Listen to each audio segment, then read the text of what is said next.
That's why I'm here.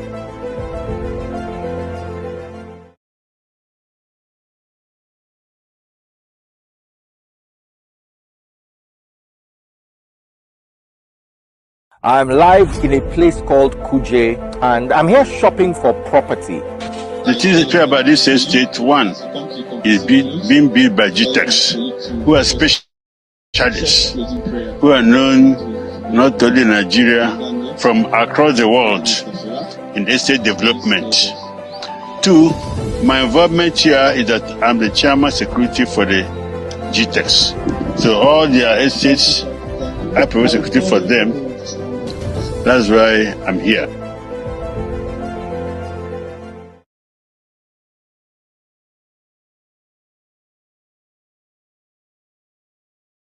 Hi guys, I'm live in Abuja. That's right. I'm live in a place called Kuje, and I'm here shopping for property. And one of the best things about property is when you buy land. Hey, don't come and lock my shirt. I say that if I should buy land. The other day that if I should buy what? Now that you come and lock my shirt. See you. When you enter investment, always be prepared to carry some risk. For me, I love it. You see, no see as I be. I'm risky. Not Bob, just risky. So anything worth doing is worth doing well. I've been doing a series on land banking and how land banking can help secure the future if well managed. We are here at GTEX Homes in Abuja.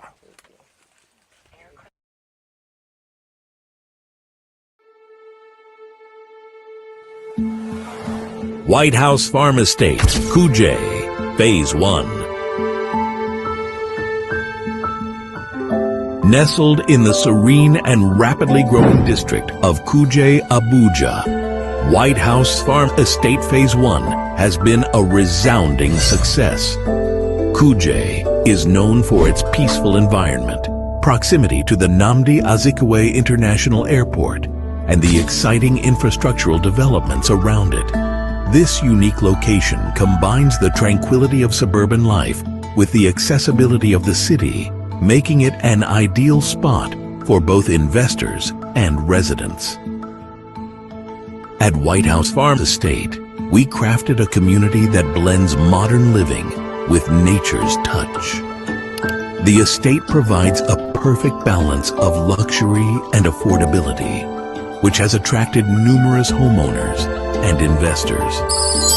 Those who invested early have experienced the value appreciation and are already reaping the benefits. I know how much I bought this place and it's already 50 million. Invest now, don't wait for tomorrow. The thing is that I believe that this place will be better plan. With White House Farm Estate Phase 1 now fully sold out, we are excited to announce White House Farm Estate Phase 2. This pre-launch estate, also located in Kuje, gives you the chance to own a piece of this flourishing area. Whether you missed out on Phase 1 or want to expand your investment in Kuje, Phase 2 is the perfect opportunity. Don't miss your chance to secure a spot in this premium location. White House Farm Estate Phase 2 promises to deliver the same value and quality that made Phase 1 a success, with even more exciting opportunities as Kuje continues to grow.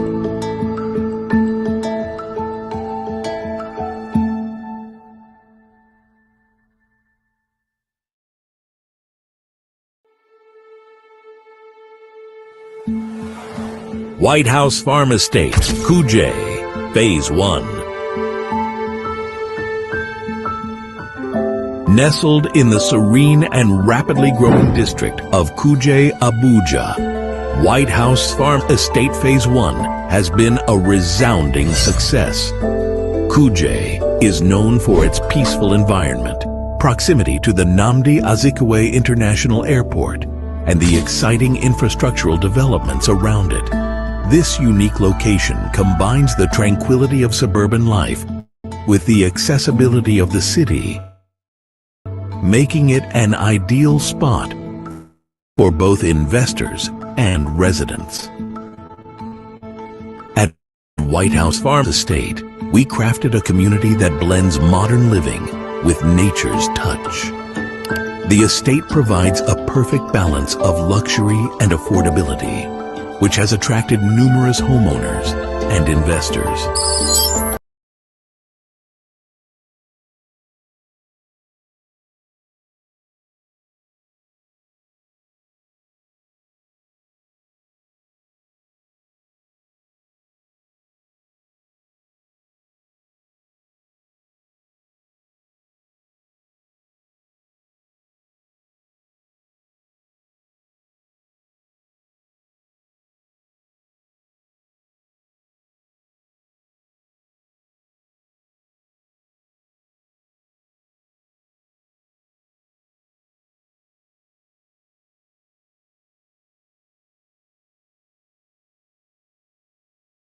Of high ticket closing challenge, 21 days.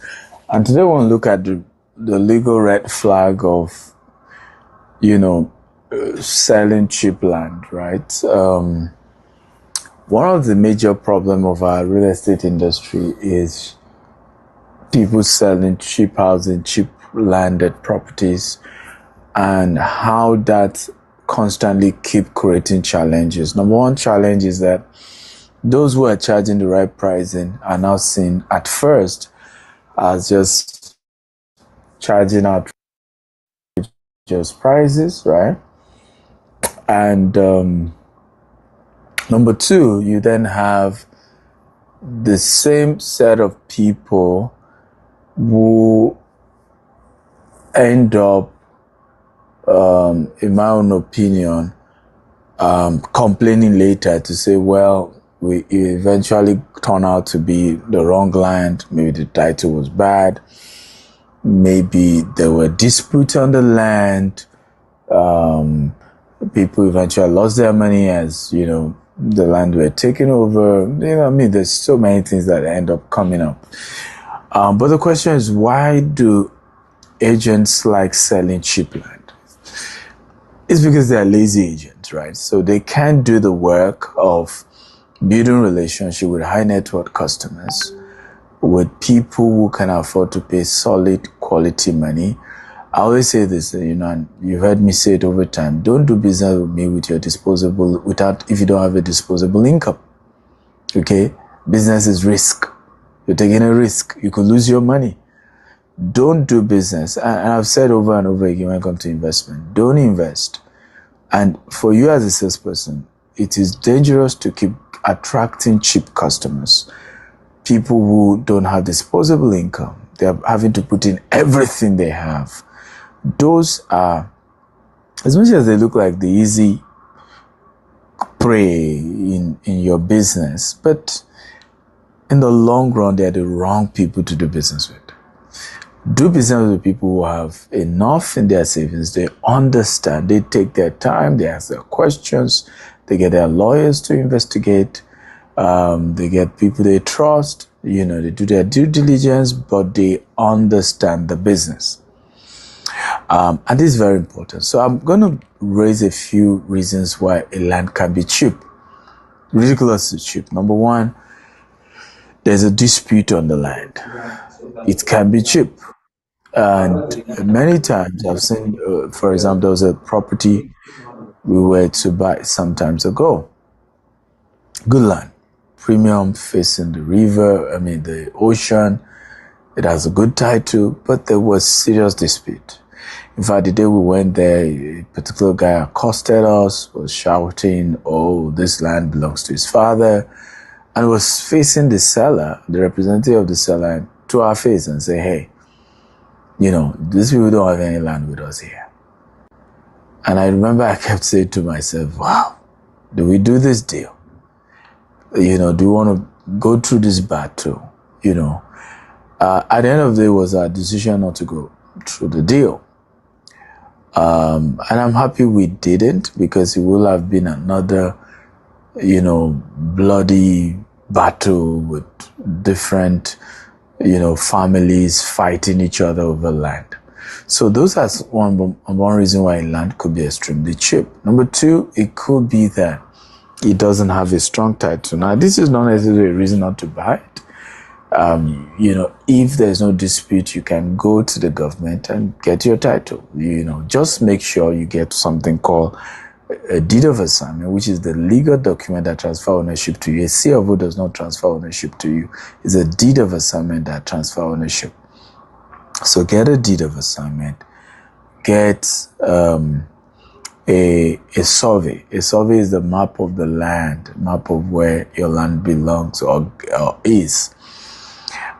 This is very, very important and very, very critical that you get that. One of the things I've said, for me, I've looked at over and over again in the course of doing real estate, land deals globally, is I want to know, I don't mind buying cheap land, but I want to know why it's cheap. And I want to be sure I have what it takes, on my part to perfect what is wrong with it. And these are always the questions you must ask on behalf of your customers. And you should even be able to educate your customers about it and say, hey, this land is cheap, but this is why it's cheap. And this is what we're going to be doing to work on this land because it's cheap at the moment. Number 3 reason why a land can be cheap, which is also a red flag in a way, is that it has a fake title. The title is fake. We bought a land in Bejuleki once, and they gave me this gazette, that the land had gazette. If I remember, I did the first set of video. I'd already announced, the land has gazette. I felt ashamed coming back weeks later and say, I'm sorry, it does have gazette. You have to sort out your title yourself, and all that. But it's integrity, and that's what integrity is about, really. Just do the right thing. So I came back, did another video, told people who didn't have. But how did I know? I had to get another surveyor. The existing surveyor we had, and that's why we stopped using that surveyor. Claim the gazette was real, it has a session, only for us to go do the investigation and realize it wasn't real. It doesn't have that title. And it was quite painful for us. But yes, the land was cheap, but the title was fake. So it was apparently another title of another land that they were presenting to us. In fact, we've had several experiences like that. We had another one around Eleko.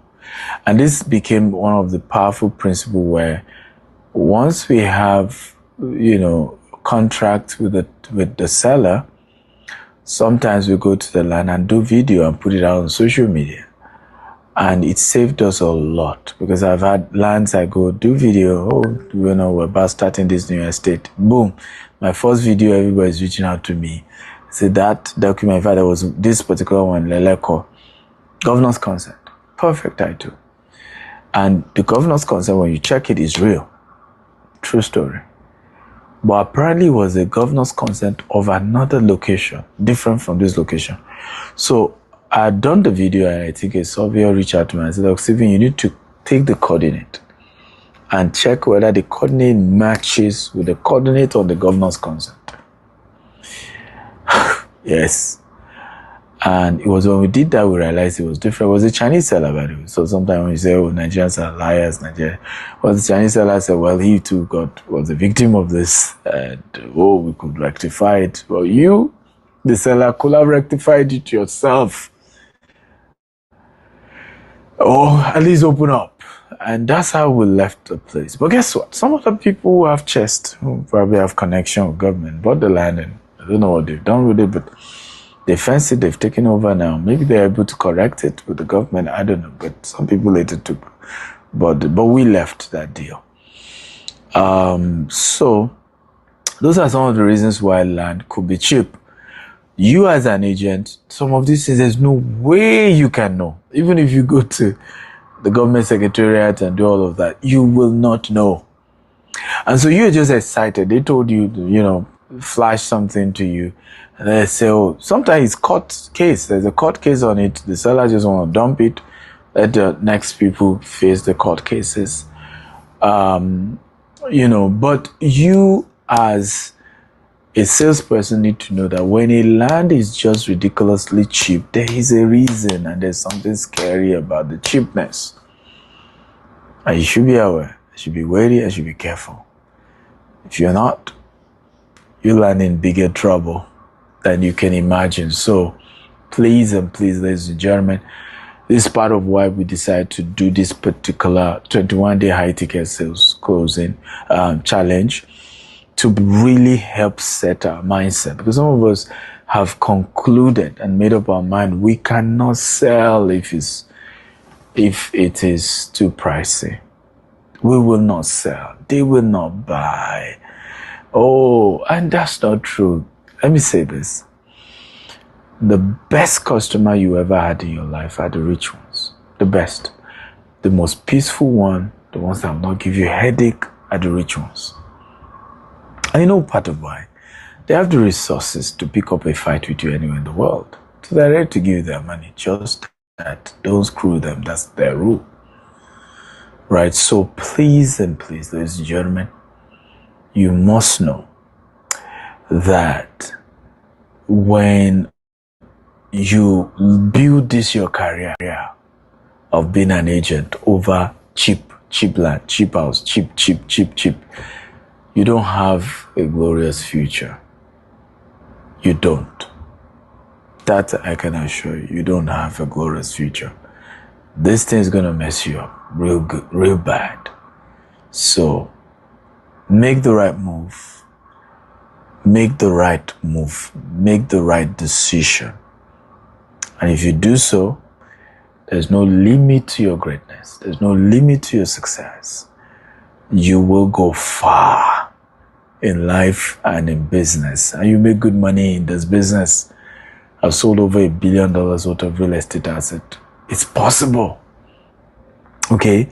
Today, I don't like selling anything cheap. You can call me out. You can hate me for it. But I've tasted both worlds. I've had poor customers. They're still my biggest regret till tomorrow. Somebody bought 1.5 million from you 10 years ago. He still has more money he needs to pay. The value had to go up because he didn't pay it 10 years ago. In terms of development fee, the client is on your neck, ruining your reputation every day. You say, okay, I'm willing to pay you back. Say, no, you can't claim you want to pay me back. I knew how much it was worth then. My biggest regret, if you ask me, in business is that I started with extremely poor customers, right? And not all poor customers are bad. I came from a poor background. My mother and us were poor people, but we never made anybody's life difficult because we paid them money for anything. Okay, but there are some people who are like that. And some of the most amazing customers I've had are the rich ones. And sometimes it shocks me. Because you expect that it's the rich that should be ridiculous. They should be tough. They should mess you up. They're the ones that understand. They understand more than you can ever imagine. They will tell you, I get it. I understand the concern. I understand it. They get it.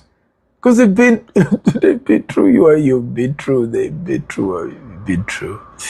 So, please, in your own interest, if you're going to build a big business that will last many, many years, right? Build a solid business hinged on great people who can afford to pay you premium for your value. Particularly land business is tough. And some of the best lands in Lagos, Abuja, and many parts of Nigeria are going to be expensive. We sell land in the US as well. It's not cheap. Okay, it's not cheap. I went viral some weeks ago. All my premium customers, in fact, if anything, they are sending prayers like, oh, sorry, we saw some of how people are coming after your reputation, The poor customers, even the ones who didn't join the fake news spreaders, build this your career of being an agent over cheap cheap land, cheap house, cheap. You don't have a glorious future. You don't. That I can assure you. You don't have a glorious future. This thing's gonna mess you up real good, real bad. So make the right move. Make the right move. Make the right decision. And if you do so, there's no limit to your greatness. There's no limit to your success. You will go far in life and in business. And you make good money in this business. I've sold over $1 billion worth of real estate asset. It's possible. Okay? Today, I don't like selling anything cheap. You can call me out. You can hate me for it.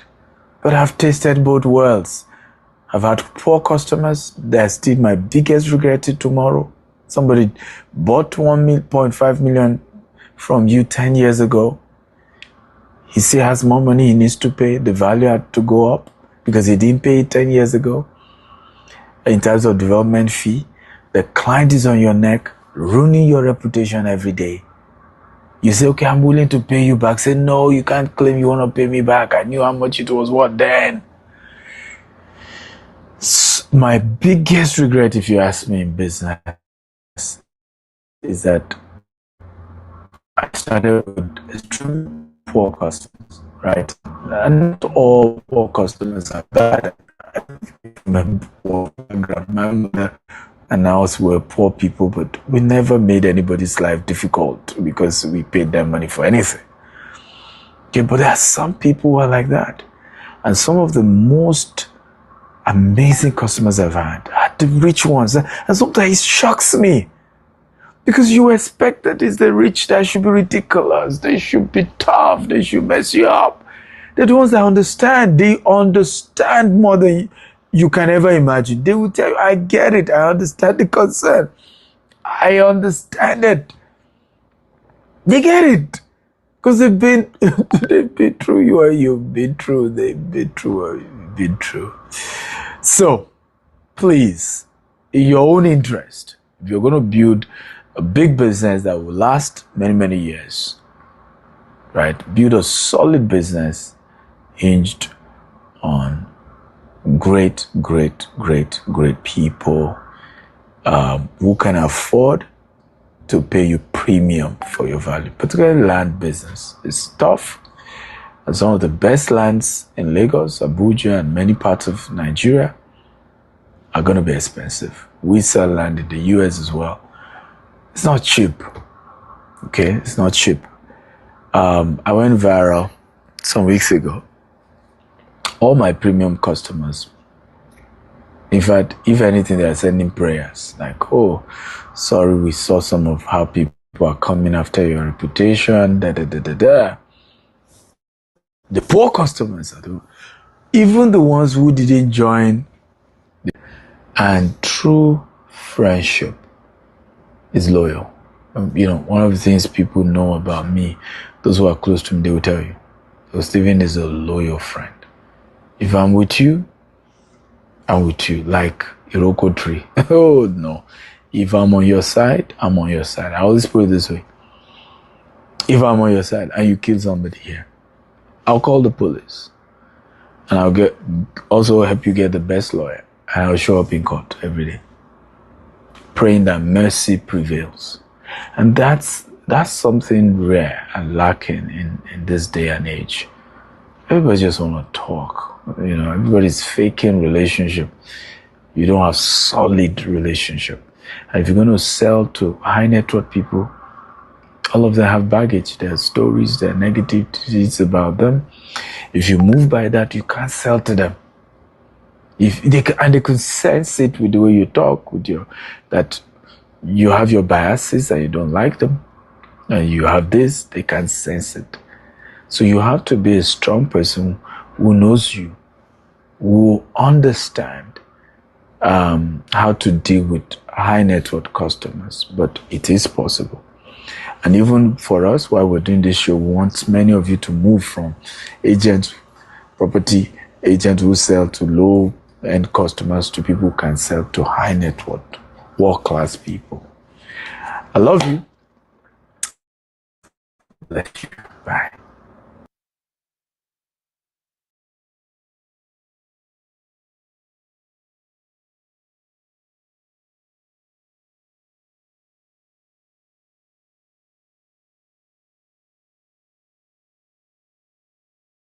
Thank you so much. Good morning, everybody. Are you excited to be here? If you're excited, type I am excited.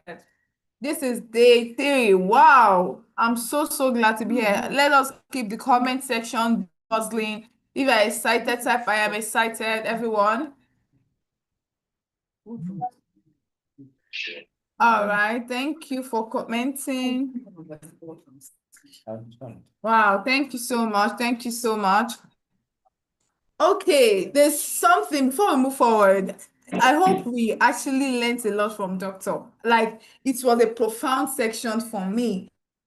Aside from the product that was showed as White House QJ Phase 2, Doctor's session was awesome. And before I share my own nugget, what I took from it, I would love also say what do you learn from Doctor's session?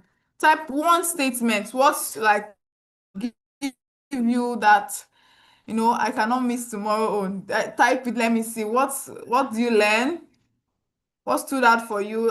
Okay, sell premium. Very good. Thank you very much. Sell premium.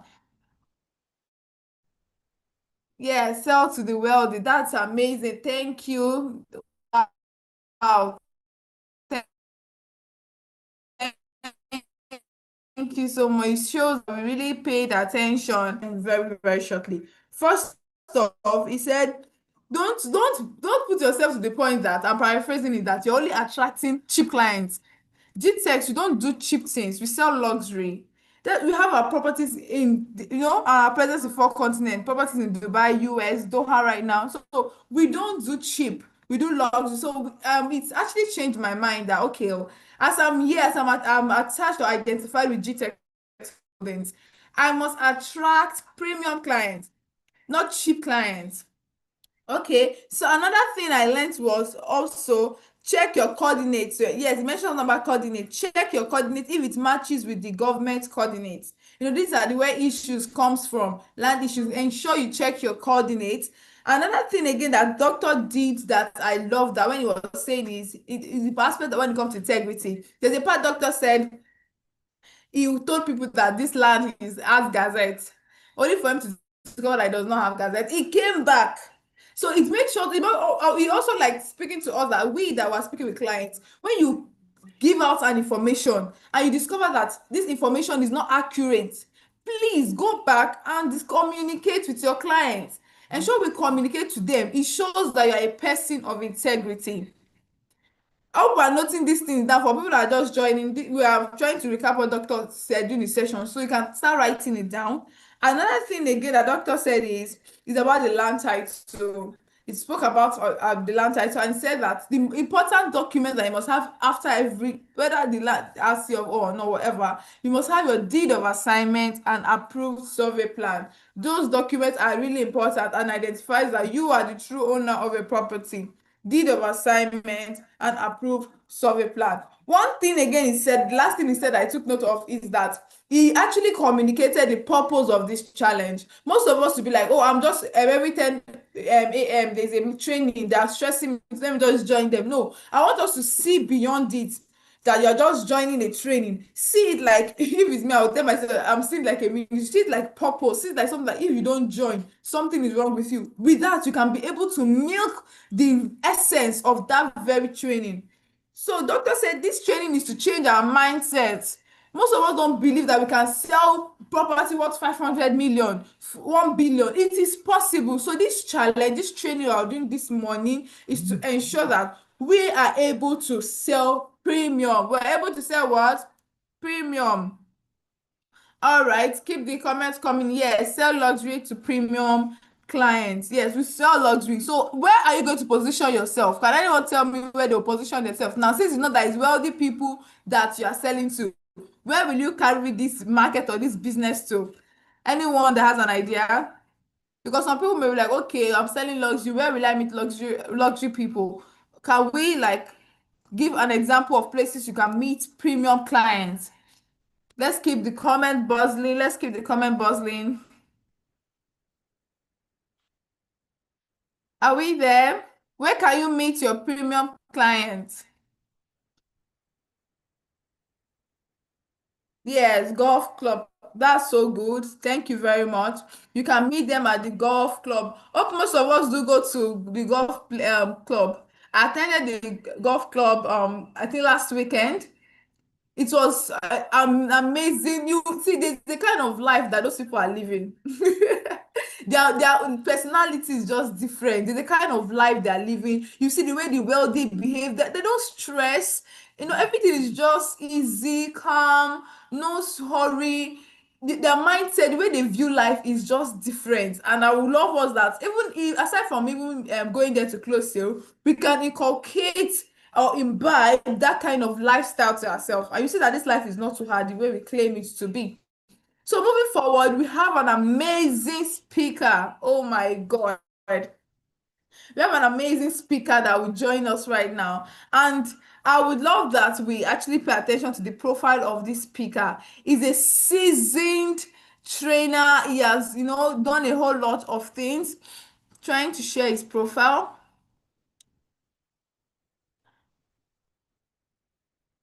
with us. So his name is Mr. Chidi Fidelis. He's the founder of Feeders Consult, a sales strategist and high performance management firm. He's also the head of business and sale of Sitemap, a leading pop tech company revolutionizing Nigeria real estate sector by enabling safe, secure, and transparent transaction with a focus on fostering trust and efficiency. He is at the helm of promoting Sitemap as the go-to digital platform to reliable real estate transaction in the country. In 12 months, he was able to drive adoption of Sitemap from fewer to over 170 real estate companies and counting. Chidi also served briefly as head of sales and consulting at one of the most prominent sales and business consulting firm in Nigeria. In this role, he collaborated with the team of sales experts to help numerous real estate organizations generate over 10 billion naira in property sales, showcasing his proficiency in driving business growth and revenue. As the founder of Feeders Consult, Chidi channels his passion for sales and development to provide strategic consulting services to top real estate companies and agents across Nigeria. His expertise includes sales strategies, mindset development, agent management, and building client trust, all aimed at driving unparalleled results in the real estate industry. He is also currently sits as an advisory board member at the leading business conglomerate GTX Holding. Let us welcome Mr. Chidi Fidelis. I'm super excited. Let's say welcome, sir. Welcome, sir. Let's welcome is our profound, phenomenal. He's going to be training us this morning. You can have the stage, Mr. Fidelis Chidi. Thank you for coming here and joining us today. We are super excited. Let's welcome him. Let's welcome him. Welcome, sir. Oh my God. Good morning, Welcome. everyone. Good morning, everyone. Thank you so Morning. much, Favor. I don't know why I'm already excited, right? I don't know why I'm already excited. The moment I walked into this training, and I was listening to Doctor, coming across also listening to Favor, right? I'm already excited, guys. I'm already excited. Because and I'm just going to start with one key thing, right? Because we don't have a lot of time. We just have to, there's a lot of things that we need to cover in this particular short space of time. So Doctor was talking about how he has tasted, right? He has tasted selling to poor people and he has tasted selling to rich people, and he will take rich every single time. Guys, take rich every single time. Because what? The amount of time it takes to sell to poor people is the same amount of time it takes to sell to rich people. The only difference is what? Is that you get to, oh, sorry guys, let me just, all right. So the amount of time, right, it takes to sell to poor people is the same time it takes. The only thing that changes is the bottom line. You get to be rich. you get to make a whole lot of money for yourself. Thank you very much, Favor, for that introduction. So to add to that bio, right, I'm now currently an author of 2 books on sales and an academy that is currently helping over 5,000 salespeople across 3 countries, Nigeria, Ghana, and Dubai.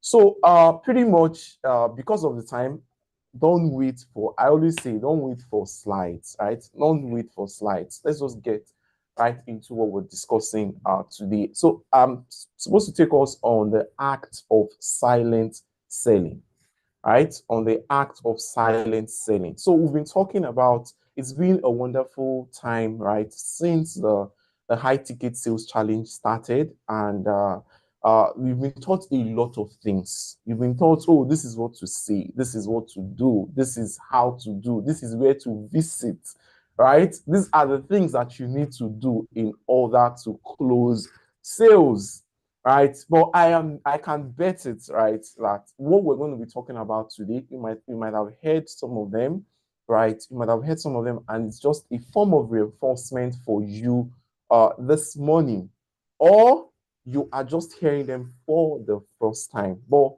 it is not by chance that you are having this section this beautiful morning. So if you've not been paying attention, maybe you're working on something, I am urging you to just what, give this 30, 45, 1 hour, minute of your time, right? So that you can begin to make a lot of progress in your sales. So it is said, right, in communication, there was this particular ratio that I came across a few years ago, and it changed how I saw sales, right? It changed how I saw sales. First of all, selling is simply proving to somebody, right, that what you're giving to them is greater in value than what you're telling them to pay, right? So the only time someone gets to pay you is when they feel that, oh, what I am getting from you is greater in value than what I am asking you to pay, right? And now for you to sell, you have to communicate. You have to what? You have to communicate. You have to speak to someone for the person to buy, right? So I came across this particular ratio, and it's called the 7-38-55% ratio in communication. What do I mean? So in communication, 7% of the communication spectrum is your voice. The words you say, is the words you say is 7%. 38% is your tone of voice. So how you sound, how you articulate what you say is what, 38%. Whereas 55% is what, your body language. So what does that mean? It simply means that for you to persuasively communicate, your body language has to take the larger chunk of the communication. Now, a lot of us here, our communication or the way we speak, right, when we want to close the sale or we want to speak to someone about our product or service, is we focus on the words. We focus on the words, which is the 7% of that spectrum. So now you see why you're struggling to close sales. Now you're seeing why, after speaking to someone, the person is not responding to your WhatsApp message, or the person is putting you on ghost mode. Because what? You're just maximizing the lowest part of that sales conversation, which is your words. Your tone of voice is 38%, and your body language. Now, today we're going to be looking at this non-verbal cues that help you close sales. And the first non-verbal cue that helps you to close sales is what?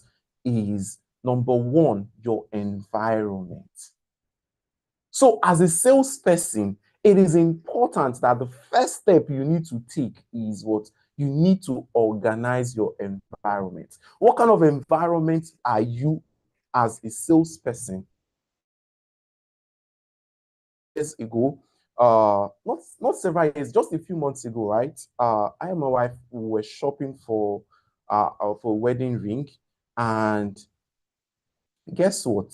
We checked out all of these shops, checked out, went to several ring shops and all of that. Now, get what something happened, right? That we got to this particular shop, a very small, a very small space. And while we walked into this particular shop, the lady that was in the shop, she comes out, the first thing that got our attention when we walked in was how the shop was arranged, the way the rings were arranged, the classifications of the rings. All of these things were arranged in such a way that the moment we walked in, we were already looking at, so this is this. Oh, so this kind of ring is like this. Before she could even come out to have a conversation with us, we had already had an idea of the different kind of rings there and what they meant. And she comes out, and the way she just attended to us, guess what?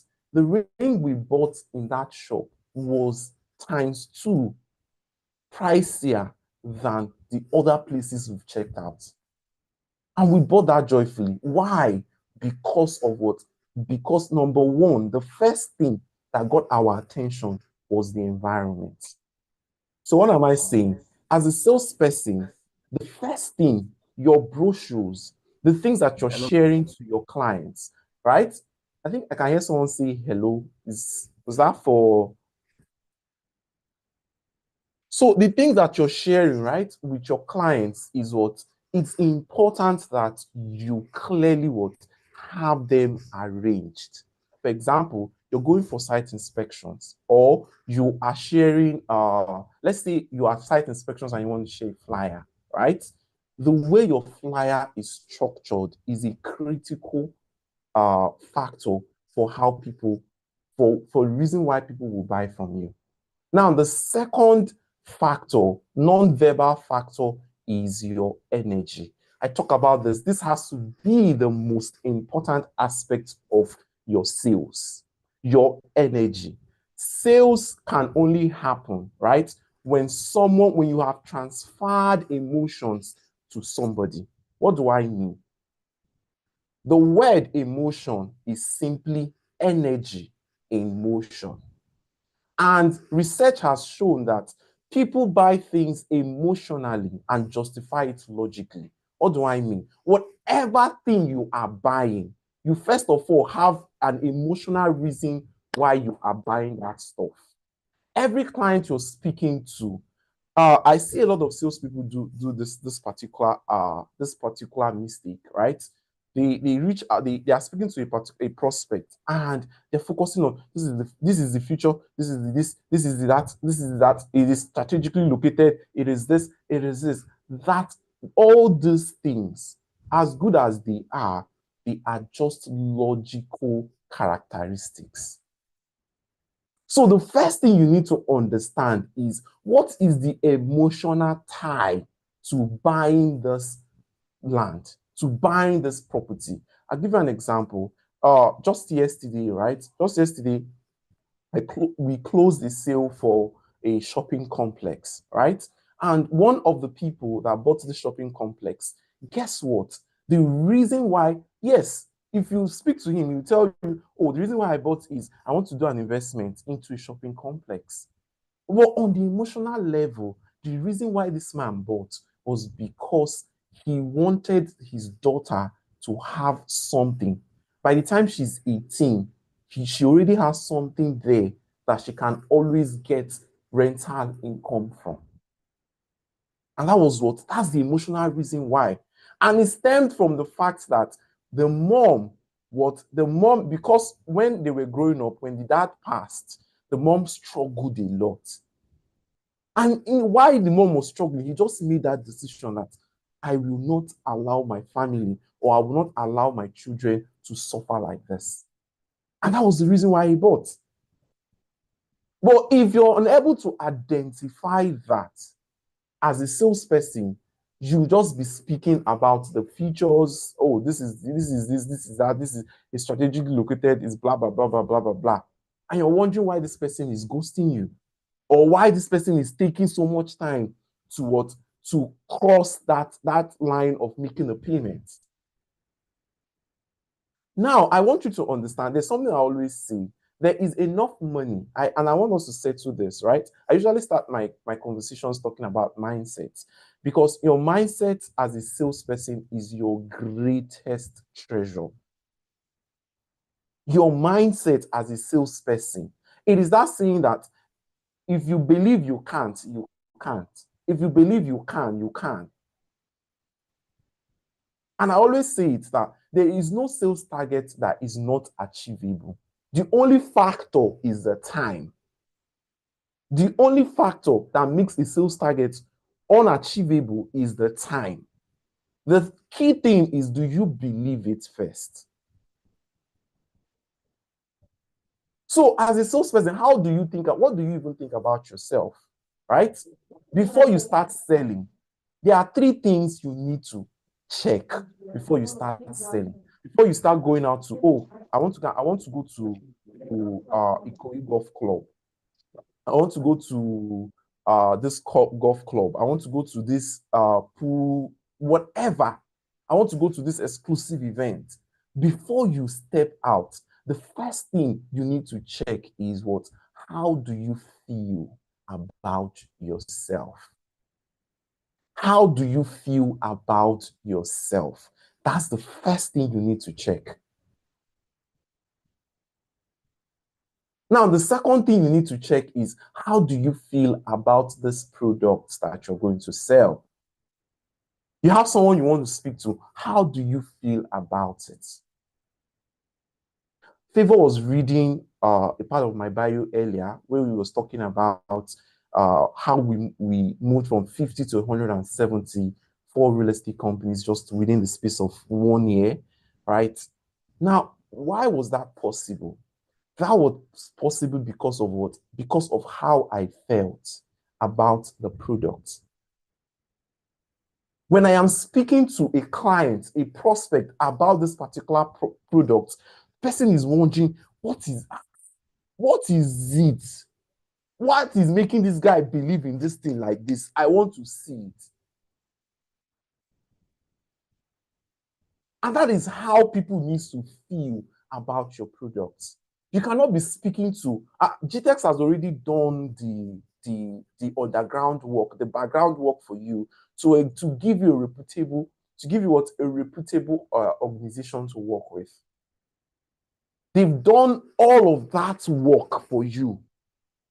So the next thing you need to focus on is what? This product is already there. This is a no-brainer product. The question is, what are the things that you have identified about this product that makes it what? That makes it a no-brainer? And you can test it. When I'm speaking to salespeople, right? I always tell you, most of the things I share with you, test it and come on, because these are things that I do on a daily basis. So the third thing is what? How do you feel about the clients that you want to sell to? Are you just speaking to the person because you want to make a sale, you want to get a commission, or are you genuinely solving a problem?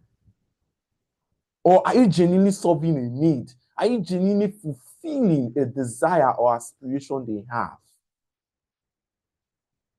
Why are these 3 things important? They're important because of what? It affects how you speak. It affects the way the words come out of you. It affects the way you make the prospect feel when you are speaking to them. And person is just wondering, what is this about this property? I need to come in here. I'll give you another example. A few years ago, there was this particular student of mine that was struggling in his sales. He sells luxury properties, like the 400 million price point for properties in Lekki. And this guy was struggling. And I had a meeting with his team, right? His team, there were almost about 7 of them. And one of the things he raised was, oh, I have so many clients, but none of them is just making a payment. None of them is making, I speak, I talk, I speak, I do this, I do this, I do that. And guess what? After we shared about this, the act of non-silent selling, non-verbal cues, guess what? 6 months later, I get into this company and the CEO, while I was having a meeting with the CEO goes to say, Chidi, we've sold out all on our projects.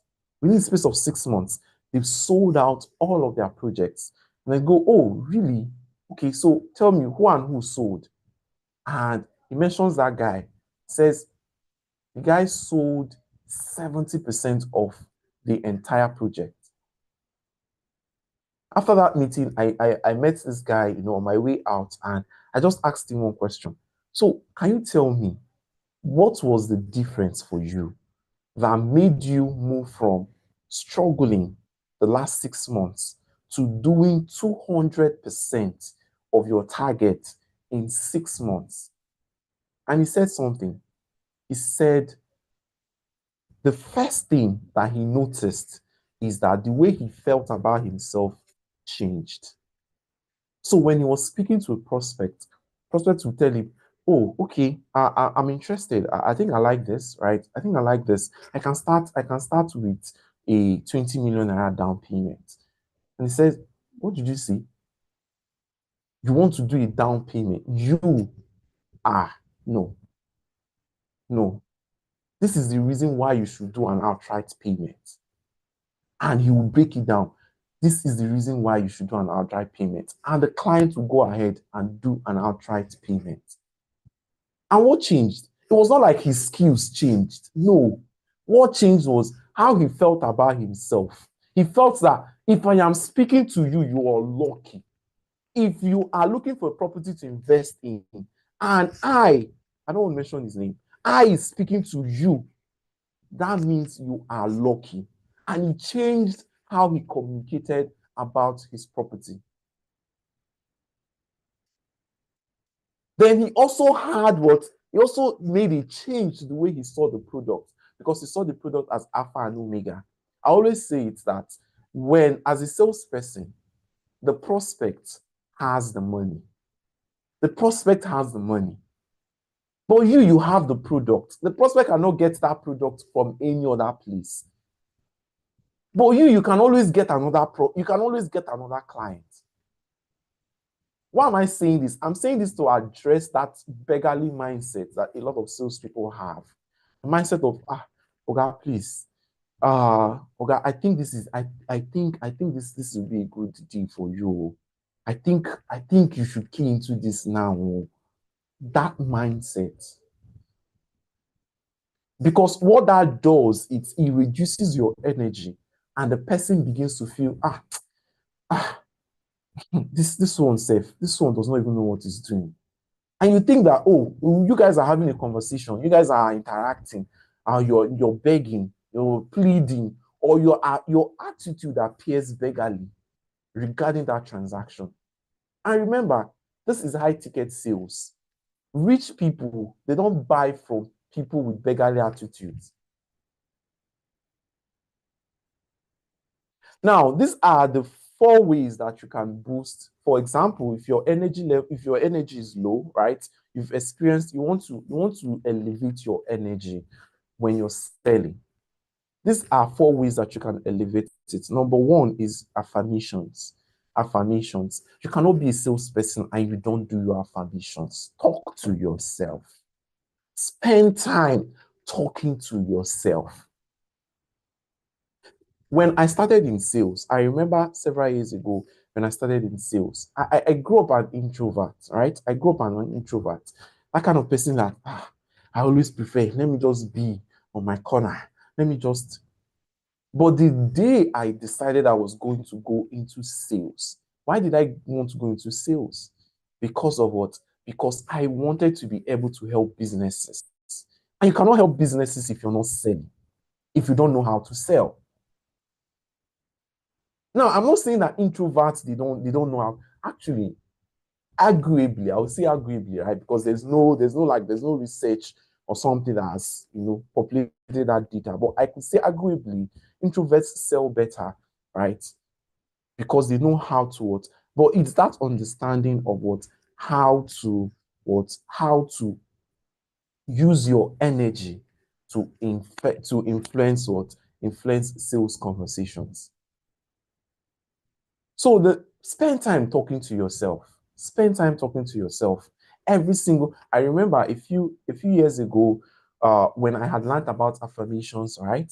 I would spend time, in my room. Every time I wake up in the morning, before I leave the house, for prospecting, I would always spend time talking to myself. I'll look at the mirror and I'll talk to myself. And guess what? I just realized a few days ago while I was going through sorry, I think I have those see the book here. I've had this book for almost 10 years. And I was just going through this book recently, and I realized that over 20, 30 pages of the things that I had written down, right, that I was talking to myself about, they had already happened. So as a salesperson, spend time talking to yourself. I'm the best. When I speak to prospects, they buy, they pay outright. Spend time talking to yourself. Write a list of affirmations. And one trick with affirmations, because of time, I cannot really go into deep into it. But one trick with affirmations is always write your affirmations like it has happened. Don't write, I will close sales. I will meet my sales target. All those things are just rubbish. Because of what? Because your brain does not understand future tense. You only understand present tense and the past tense. So it is important that you focus on programming how your brain feels. Because when you feel it, it will naturally exude out of you when you're speaking to clients. The second thing is visualization. Spend time visualizing what you want to achieve. You cannot be selling to a prospect. Now, all this thing I'm talking about like this is I'm saying this because a lot of realtors spend time selling to people on WhatsApp. They spend time sending messages, back and forth messages. And I always say, when you reach out to a prospect, get them on a call. Get them on a call. Why should you get them on a call? Because when you get them on a call, you can have them on the video, maybe on Zoom, on WhatsApp video. WhatsApp video is like I always say last resort for WhatsApp video, but WhatsApp has now gone ahead to impute the share screen icon there and all of that. So it's gradually leveling up. But always have, oh, sorry, sir, do you have 5 minutes? I could take 5 minutes of your time so that I can walk you through how this investment will be profitable to you. And you get on a call, dress well, and turn on your video and have a proper conversation. Now, the third thing is exercise. The third thing that raises your energy levels is exercise. As a salesperson, there's no way. As a realtor, there's no way you will not integrate exercise into your daily routine. You cannot just wake up. Oh, you prayed and you carry your phone and you're calling people up and now, and you're wondering why you feel by 11 a.m. you already feel like, oh my God, what can I do in this country? Oh my God, what is happening? And your energy drops. Spend time exercising. Because when you exercise, you raise you raise your energy levels. And when you're communicating in an upbeat level like that, right, it also passes that enthusiasm to the prospects that you're speaking to. Now, the fourth thing, right? The fourth thing is your diet. Spend time, curate your diet. You're a realtor, you're going to site, you're calling prospects, you're following up on people that said, oh, I'll make payment. I'll make payments next at the end of the month, and you're not having proper diet. You're eating. You want to eat breakfast. You're eating gala and coke. You want to eat lunch. You're eating gala and coke, and you're wondering why. What you're wondering why when you're having conversations and the prospect says, I don't think I'm interested in it. Is it real estate? Please, real estate people should not disturb me. And you're already feeling like, oh my God, what can I do? Spend time what? Spend time, eat balanced diet. And balanced diet is not, I'm not saying a balanced diet. Balanced diet is not expensive. Just spend time eating good food. All right? Now, the last thing you need to do is what? Allocate your energy levels.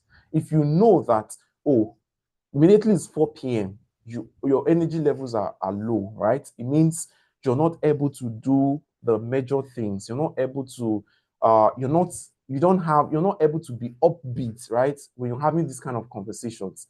Then don't prospect from 4 p.m. Focus what? Focus your prospecting for those times when your energy levels is high. When I was actively selling, right? When I was actively selling, I had a sales target. You will never find me by 9 a.m. to 12 p.m. You will always find me prospecting. 9 a.m. to 12 p.m. Whatever that was said in the company, oh, submit this, oh, do this, oh, do that. You will never find me doing those things by 9 a.m. or to 12 p.m. because that was my prospecting time. That was my time to have conversations. Then 12 p.m., I can prepare a document or send this or follow up on this or prepare a contract or prepare all of these things because of what I have allocated my energy levels for this. This is where I know that whatever objection that comes, I'm taking it and I am moving forward. Now, the final thing is what? The third non-verbal tool is what? Presentation. Your presentation skills. Your presentation skills, right? How you present your product is the difference between someone buying from you or not. How you present your product. What do I mean? You're having a conversation with a prospect, right? You're on a call or you're just talking about this is, let me use Festac City Mall, or let me just use Sadius Ekpe as an example. Oh, this is Sadius Ekpe, right? And this is the reason why you should invest in Sadius Ekpe. It's different from this is Sadius Ekpe. What is it is located in Ekpe, right? It's located in Ekpe. It is 5 minutes from Dangote Refinery. You don't have a standing point to having to your presentation. So your presentation has to start from the point. I'll give you an example. This particular client closed yesterday. When he first reached out, it was because one question, just one question, right? Just one question. So, sir, if at the end of the day you don't key into this product you've reached out for, right? I don't want to mention the product's name. This product you reached out for, right? What would happen? And he goes to say, oh, that was how I found out about his entire history of what has happened when the mother was growing up. He does not want that to happen to his children. So that helps you what? That helps you to streamline your presentation. Now, a lot of you do. Now, that's for when someone reaches out. If you're doing cold calls, I believe I have taught us in our previous training about how to start your cold call meetings. How you can walk into a cold call meeting, right? And be able to take control and get the person to talk. So that's not what we're focusing on today. But the focus of your presentations, your number one, your appearance, that is key. Your appearance. Number one, as a realtor, you cannot be speaking to a prospect and you're dressed like if he begs for this payment, it is to help your life. So you have to invest in your appearance. Invest in your appearance. Get great suits that you can wear I'm talking to the men. I don't always talk about ladies when it comes to appearance because ladies know how to dress well. It's just my agenda that is always struggling with this. You find a realtor that is selling a property worth over 150 million, 200 million, and the person is wearing a t-shirt and trouser. And you're wondering why prospects are not taking you serious. So invest in what? Invest in good suits. Invest in good native materials. Invest what? In good native materials.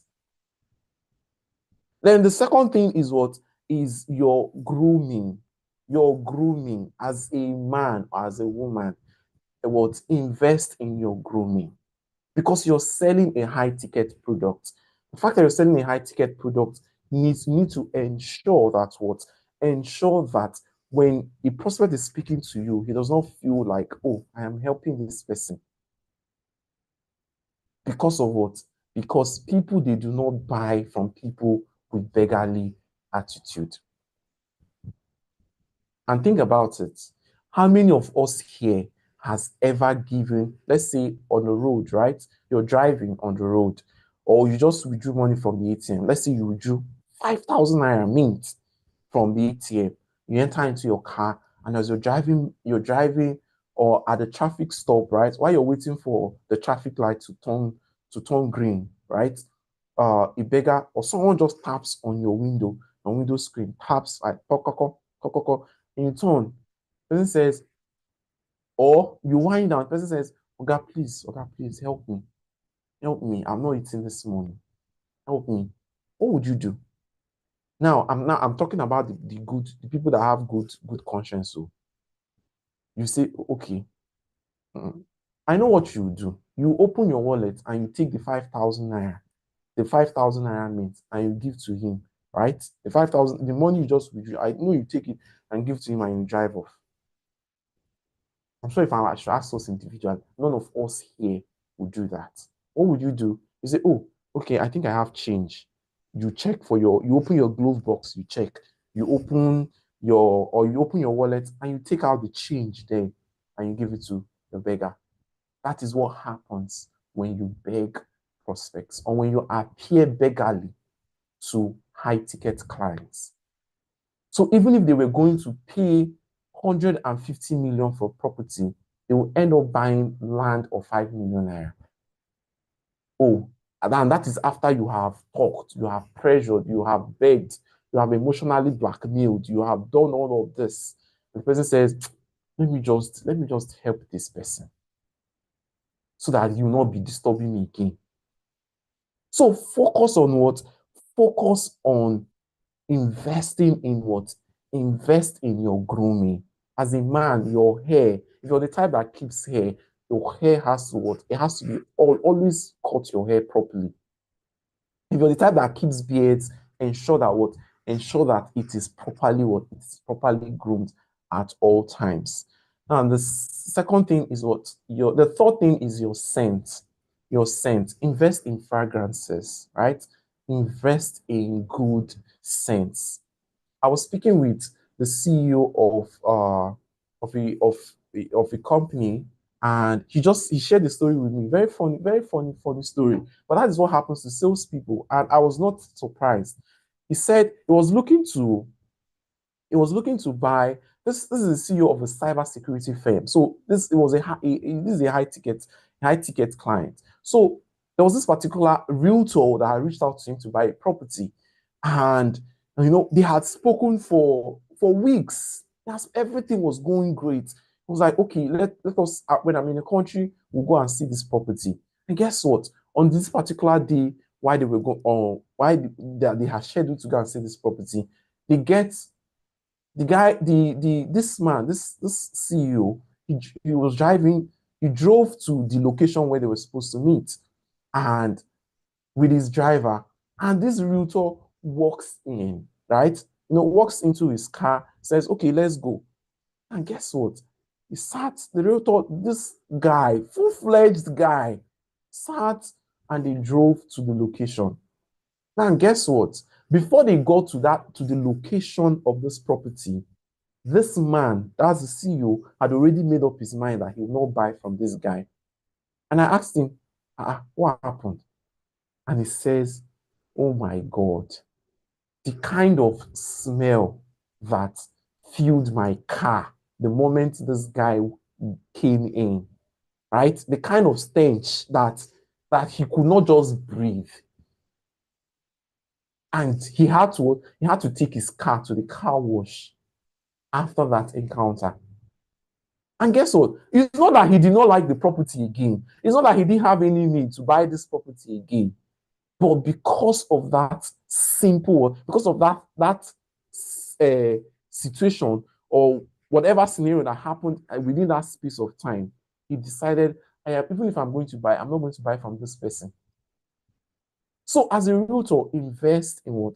Invest in great fragrances. Invest. It will not cost you. It will not cost you much. It will not cost you much. 30K, 50K, you've gotten a very good fragrance that you can use.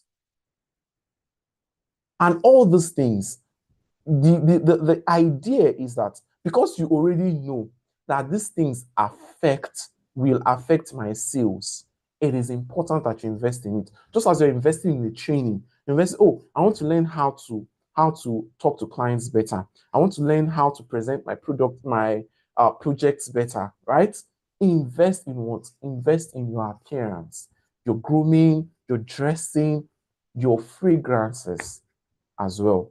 And to wrap up, right, we're already wrapping up. To wrap up, I'm going to give us a bonus point, is what? Active listening skills. Active listening skills. Several years ago, there was this particular client that I closed for a property, and there was something I realized within the space of that conversation, right?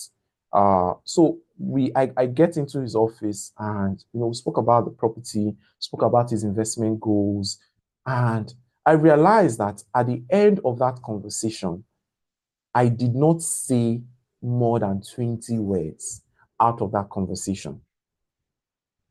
Now, what do I mean? I did not say more than 20 words of my property in that conversation. All I was saying was like, oh, wow, that's interesting. So was there a reason why I was just interjecting as this man was talking? Oh, so that happened to you? Wow, was that your wife? Oh, that was all I was saying within the space of this conversation. And guess what? At the end of this particular person is still my client today. He still bought an acre from me. And one of the things I identify from our relationship is that whenever we come together, he's the kind of person that likes talking. He's the kind of person that likes, wants to share, wants to talk about, these are the plans, these are the goals, this is what he's looking at. And I just listen. And at the end of the day, he said, Delis, you know why I do business with you? Because you understand me. I am not saying anything. I did not say anything. I was just giving him that space to talk. And as he's talking, I am listening. And there are ways to listen actively, right? There are ways to listen actively. Number one, you cannot number one is your physical disposition. If you're listening to someone, the person has to know that you're listening to them. So it means if you're having a conversation with a prospect, this is why you need to get a prospect on a call. This is why you cannot be having a WhatsApp conversation for the first time. This is the first time you're speaking to this prospect and you're sending him, hello, sir. Good morning, sir. My name is this. I'm from this.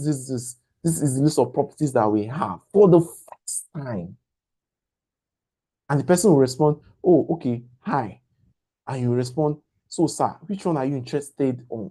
Right? You just, when I see this, it just makes me, I don't know the word to use, right? Because of what? You are leaving a lot of money on the table if you sell like this. So the first thing, whenever you're speaking to a prospect for the first time, the first thing, the next objective you should have is what? To get them on the meeting. To get them on the meeting. That's your first objective. When you get on a meeting, the next objective is to qualify and confirm who is the decision maker. When you've confirmed who is the decision maker, the next objective is to close. You sell with the process. So number one, your physical disposition, you have to pay close attention, right? Face the prospect, eye contact. Make eye contact. Make eye contact. The second thing is what? Your mental disposition. Clear your head when you're listening to prospects. Clear your head. When someone is speaking to you, clear your head. Always have a notepad. Always have a notepad where you're documenting conversations. Oh, Mr. A said this. Oh, Mr. A said this. Oh, Mr. A's family is here. You have to be documenting all of these things. And you cannot document it if you're mentally thinking about the food you eat later in the day, or you're mentally thinking about how you're going to go home, or you're mentally thinking about how you're going to do all of these things. That is why exercise, diet properly, visualize is important. I don't walk into any sales conversation, any presentation.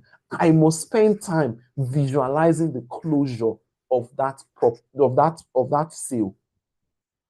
What do I mean? I'm going to speak to, let's say, for example, we've talked about, Favor talked about the golf club, right? So you're going to the golf club, you get to the golf club and you meet a couple high net worth individuals, and you say, oh, okay, I'm going to give you a call, or you speak to them, right? The person says, oh, I'm interested. Okay, let's talk, or send me a message, or send me this, right? You have to, before you speak to them again, you have to sit down and sit down, shut out the noise, and visualize that, oh, Mr. A said this, oh, Mr. A says this, oh, Mr. A has said, oh, I'm ready to move forward. He has made payments.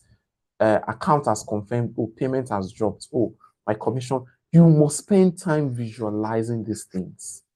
Do you know why? Because when you visualize them, you act differently. On a subconscious level, you act differently.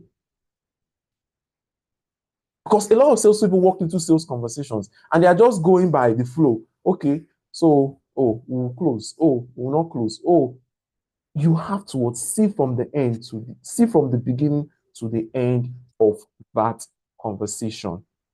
Then, active listening skills helps you to build rapport with clients. And when you build rapport with clients, you automatically engineers trust. That is the critical ingredient you need to make more sales.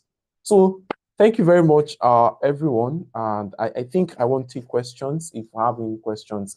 I hope we've gotten value this morning. If you got value from the section, I think I want to see some emojis. I want to see some reactions, and I also want to take some questions if we still have time. I don't know if we still have time to take those questions. Thank you so much, Mr. Fidele. It was such a profound section. Does anyone have any questions?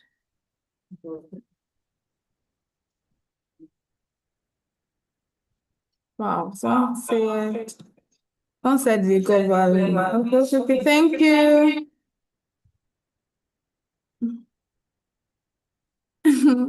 This session was for me. That's so amazing. I must say, like, it really blessed me, especially that part where he said you have to get them to a meeting, then you determine their decision maker, then you close them. It's just like how will I say it now? It's a plan, just like a strategy for you to just ensure that they come to and you guys have a meeting. Thank you so much. I learned that because most times I usually just send message via WhatsApp and I'll just wait, let them respond. Thank you, Mr. Fidelis. Amazing. Thank you very much, everyone. Take questions. Please, does anyone have any questions before we move to the product knowledge?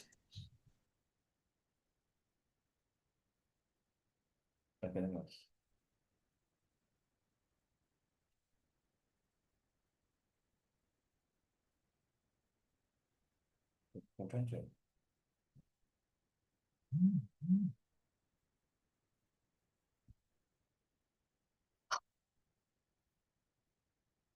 Okay, all right, Mr. Fidelis, thank you so much for the knowledge, the impact and everything. I'm so grateful. My notes are actually full. Right. So my question is as regards the sales process. You talked about the mindset, you talked about the visualization, talked about non-verbal skills and the verbal skills, right? Let's assume we have all these things available, to us. And as well, we like maybe we have the leads that can buy, potential buyers, and we have the contact details, both Gmail and the phone number. Like, most of these HNIs, they are not really online sometimes. So they have their Gmail. So would you rather really prefer, you try to reach out online. Sorry, you try to reach out on call and on they've been shifting and shifting. Which one works best? Is it the email marketing part? Do you rather send them mail and from mail you then bring them back to WhatsApp then because I think WhatsApp's messages is just for those you already know, so that it will stop a lot of questions. Where do you get my number from and all? So is it good to just start with a call, then you follow through with the WhatsApp messages or Google Meet and all, or you start with email marketing first, from there, then take it to the WhatsApp? So what process do you think I can actually go? Thank you so much. Okay. Thank you, Daniel. So let me rephrase that. So your question is, when you've gotten to the point of, let's say you guys have had the conversation, you had the discussion, and the person says, okay, maybe you're sending the contract, right, to the person, or you're supposed to reach out to the person to get more information or for them to make a payment. Is that your question? And you're unable to reach them. Maybe you try calling them and they don't answer. Is that your question, Daniel? No, that wasn't my question. Okay. So Should I repeat it? Okay. Take it again. So if that's not your question, so does that mean when you're speaking to prospects, right, which of these mediums should you use first to reach out to them? Is that your Definitely. question? Yeah. Okay, that's all right. So now what I just did now, right, is also part of active listening skills that I mentioned earlier, right? When you're speaking to prospects, it's always important that, oh, Mr. This, you said this, right? From what I understood, does that mean this, and this? And the person says, yes, that is what I mean. Or the person says, no, what I mean is so that you can actively understand what they mean and you can address it properly. So now, what I've tested over the years and I've taught my students is when you're speaking to prospects, it's always important. The salesperson should be in control of the sales conversation, right? Now, it does not mean that the prospect has to feel that they are in control, right? But you know that you're in control because you're leading the conversation. And how do you lead the conversation? Ensure that you always have the last word. So let's say you've had a conversation and at the end of the conversation, you say, oh, so Mr. A, so just in case I want to reach out to you, what do you prefer, right? Is that email? Is that WhatsApp? Is that so you give them options, right? And say the person says, oh, you can reach me via email. And you say, oh, does that mean anytime someone did you also notice how I just changed my tone of voice? I mean, if anytime someone reaches out to you via email, you will respond. That's really interesting. The person says, I'm very, very good with email. I get my email notifications quickly. You have picked the best platform to reach them on, right? The person says, just send me on WhatsApp. I will respond. You know that, oh, this is the place to reach the person on. I've clients that when several years ago, I've had clients that said, oh, please, I don't take calls, right? Especially HNIs. I don't take calls at this time, right? If you want to reach me, this is the time you should be able to reach me. Or you drop me an XMS and I will return the call. So that is why, and now, so what I did for those kind of prospects was I was always ensuring that I anchor them. In the conversation, I would always anchor them find out the reason why they want to buy, the emotional reason why they want to buy. So, for example, I send an SMS and the person has not returned my call, has not called me back or has not responded to my SMS. I just subtly drop another SMS. Oh, hi, Mr. E. Remember from our conversation, you mentioned that this is time bound for you, right? If we don't start now, or if we're unable to move forward now, this could be the things that it could result into. Do you still think? I still give them that. The person still feels like, oh, he's still asking me, what do I think, right? What do I feel? How do I feel? But I have certainly reminded the person the emotional reason why we had the conversation in the first place. So that's how you address that. Thank you so much. I was no there. Thank you so much. Okay, so I think, do we have any more questions? Yes, please. Okay, so let them shoot, please. Next person. Thank you so much for this session. I'm grateful. Yeah, actually, I've already written my question down in the chat, but I'll just read it out again. So my question is, how safe is it to have a general meeting with active clients together? That's number one. How safe is it to have a general meeting with active clients together? It is probably to know what they all think about the products and services.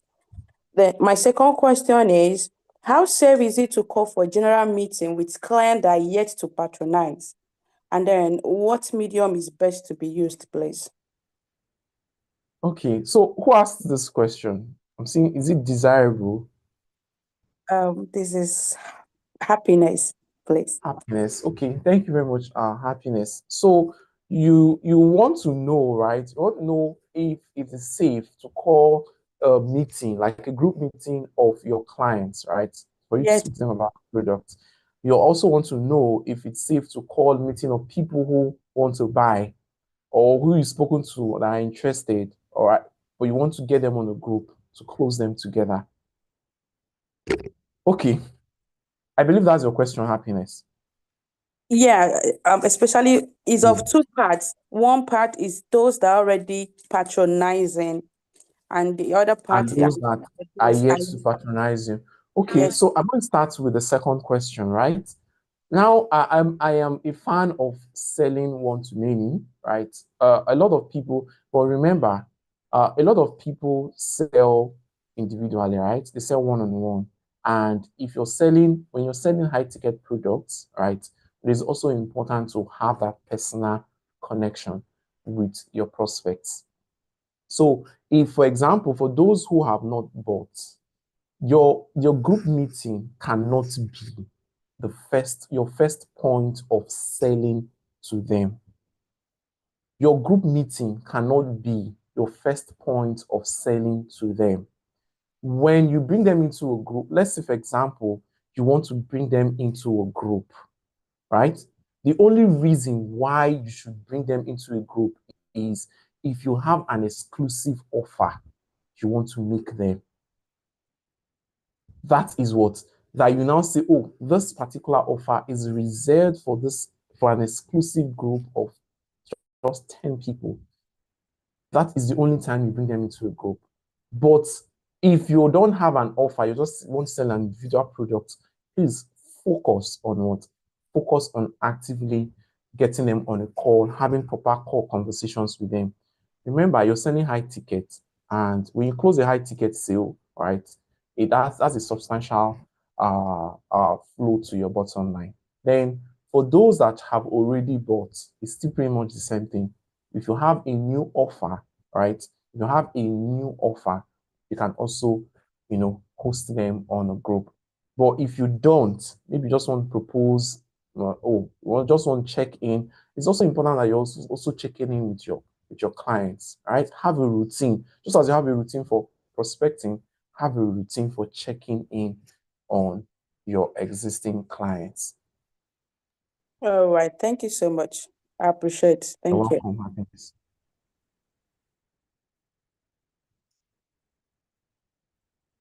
Please, let's Can I all can I unmute go ahead? videos. I mean, turn on our video, sorry. Thank you so very much, Mr. Chidi Let Fidelis. me show that, please. Most of This our is video. Desirable speaking. Okay, some Go persons ahead. up there, and Mr. Daniel Marcos and Desirable Salome. Please, there's actually no time, but I don't know if you can just make it I'm going really. to make it brief. I'm Yes, going to make it real brief, drop it in and I the can comment continue. section, your chat box, please. Drop your questions there. Just few seconds, please. Maybe we'll continue the conversation after this class. Okay, it's a pleasure to be in your class, Mr. Chidi. I can say this section was specifically meant for Okay, me. so while we're waiting for that, right? Can you let me hear me, just check please? the comment, the chat.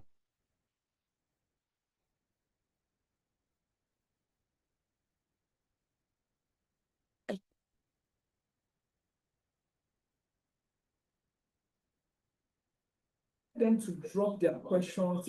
Kindly drop your questions in the chat box, please. So Mr. Fidelis will attend to you in the comment section. Please, we really need to move forward with today's training. So we're going to our role play right now. When during the beginning of this training, we shared some videos. You will notice that who joined us when this training started, we shared a video about our property in Kuje, White House Farm Estate, Kuje.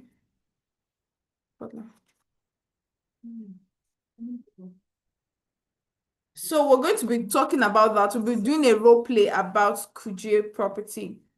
But before we delve into that, I would love to tell us more about this very property, Kuje.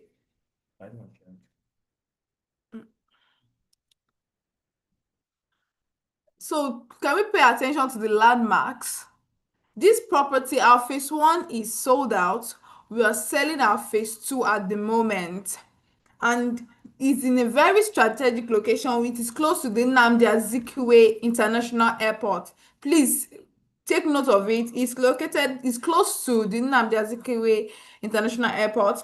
It's also close to the Mass Care Pharmacy and Stores. These are the landmarks. So when you're talking to your client that, if they ask, where is this property, where is it located? You tell them, sir or ma, it's close to the Mass Care Pharmacy and Store. It is also close to the Nigerian Ghana International College, where that institute is located. That is in that vicinity that the phase 2 is actually located in.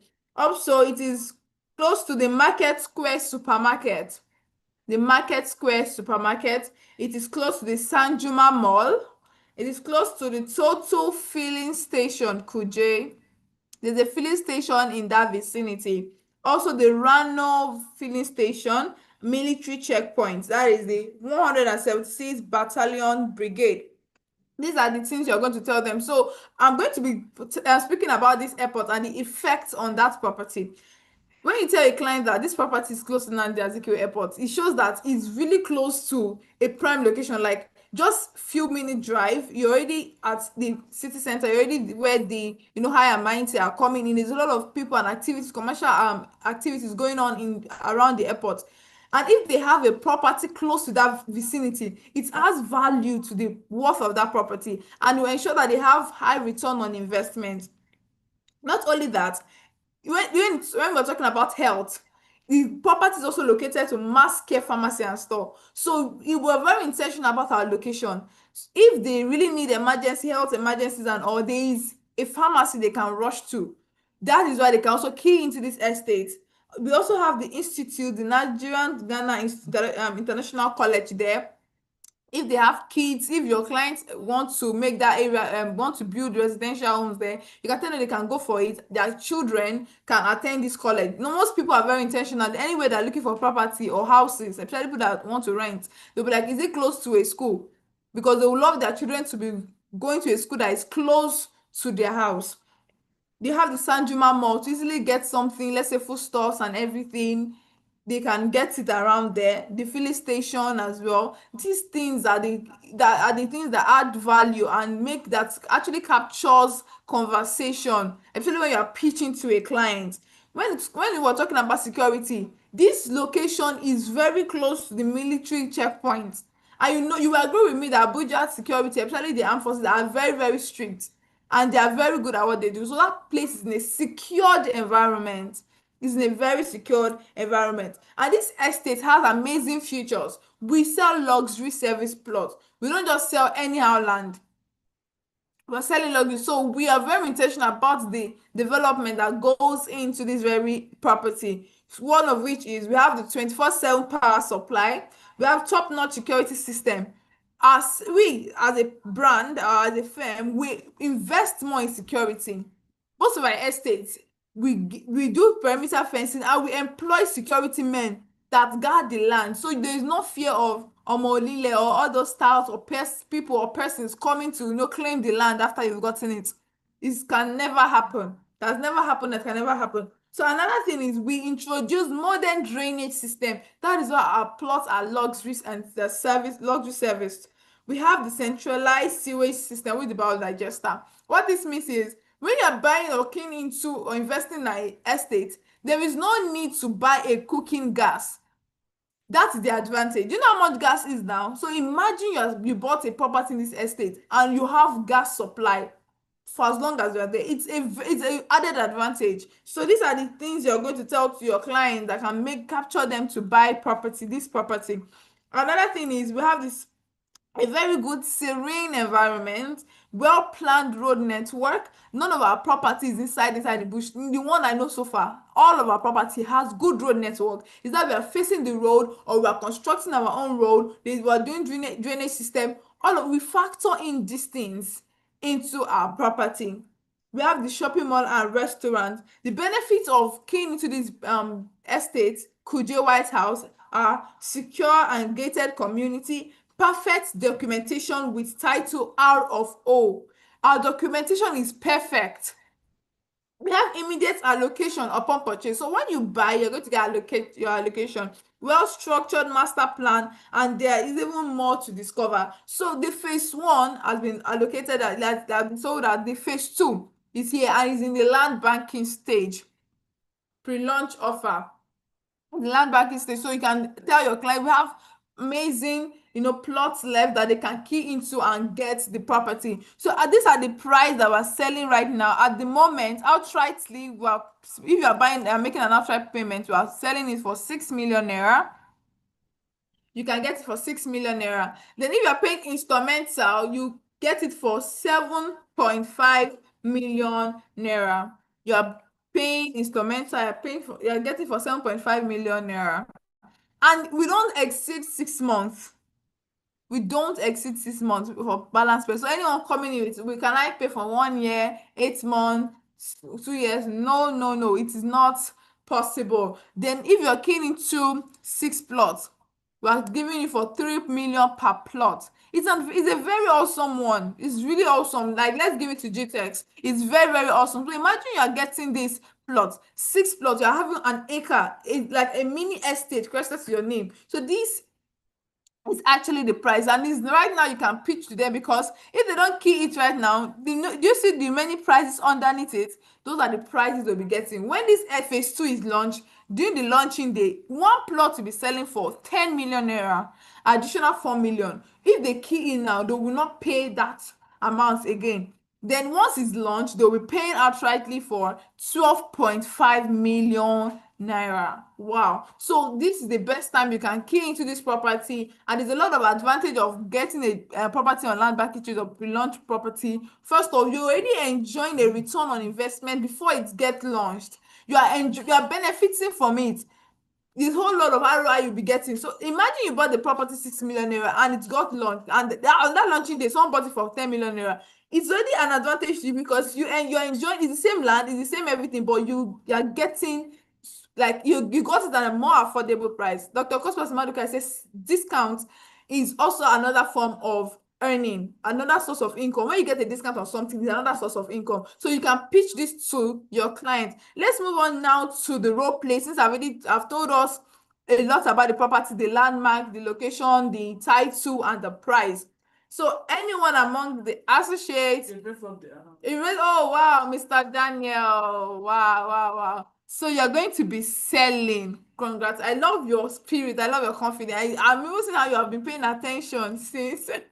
Thank you so much, sir. All right, you'll be selling to. Okay. I'm just looking for someone that. Let's sell to Madam Jessica. Okay. They think she's really busy. She's trying to do some things. You're going to be selling to. Mr. James. I don't know if he's there. Sell to Mr. Daniel. I think, yeah. Okay, the both of you are even bearing the same name. Okay, Mr. Shegun, don't worry. After this, we'll get back to you. I also noticed you raised up your hand. My able group 4. Kindly unmute, sir, and sell.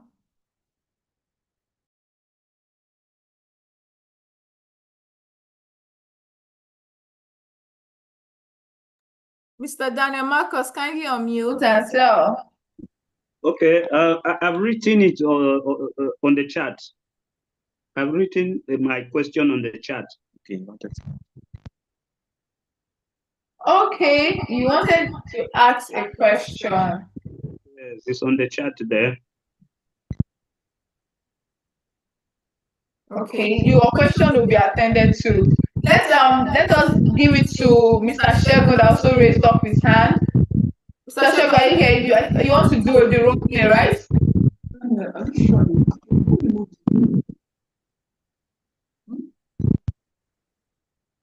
Yeah, sure. Mr. Shegun, are you there?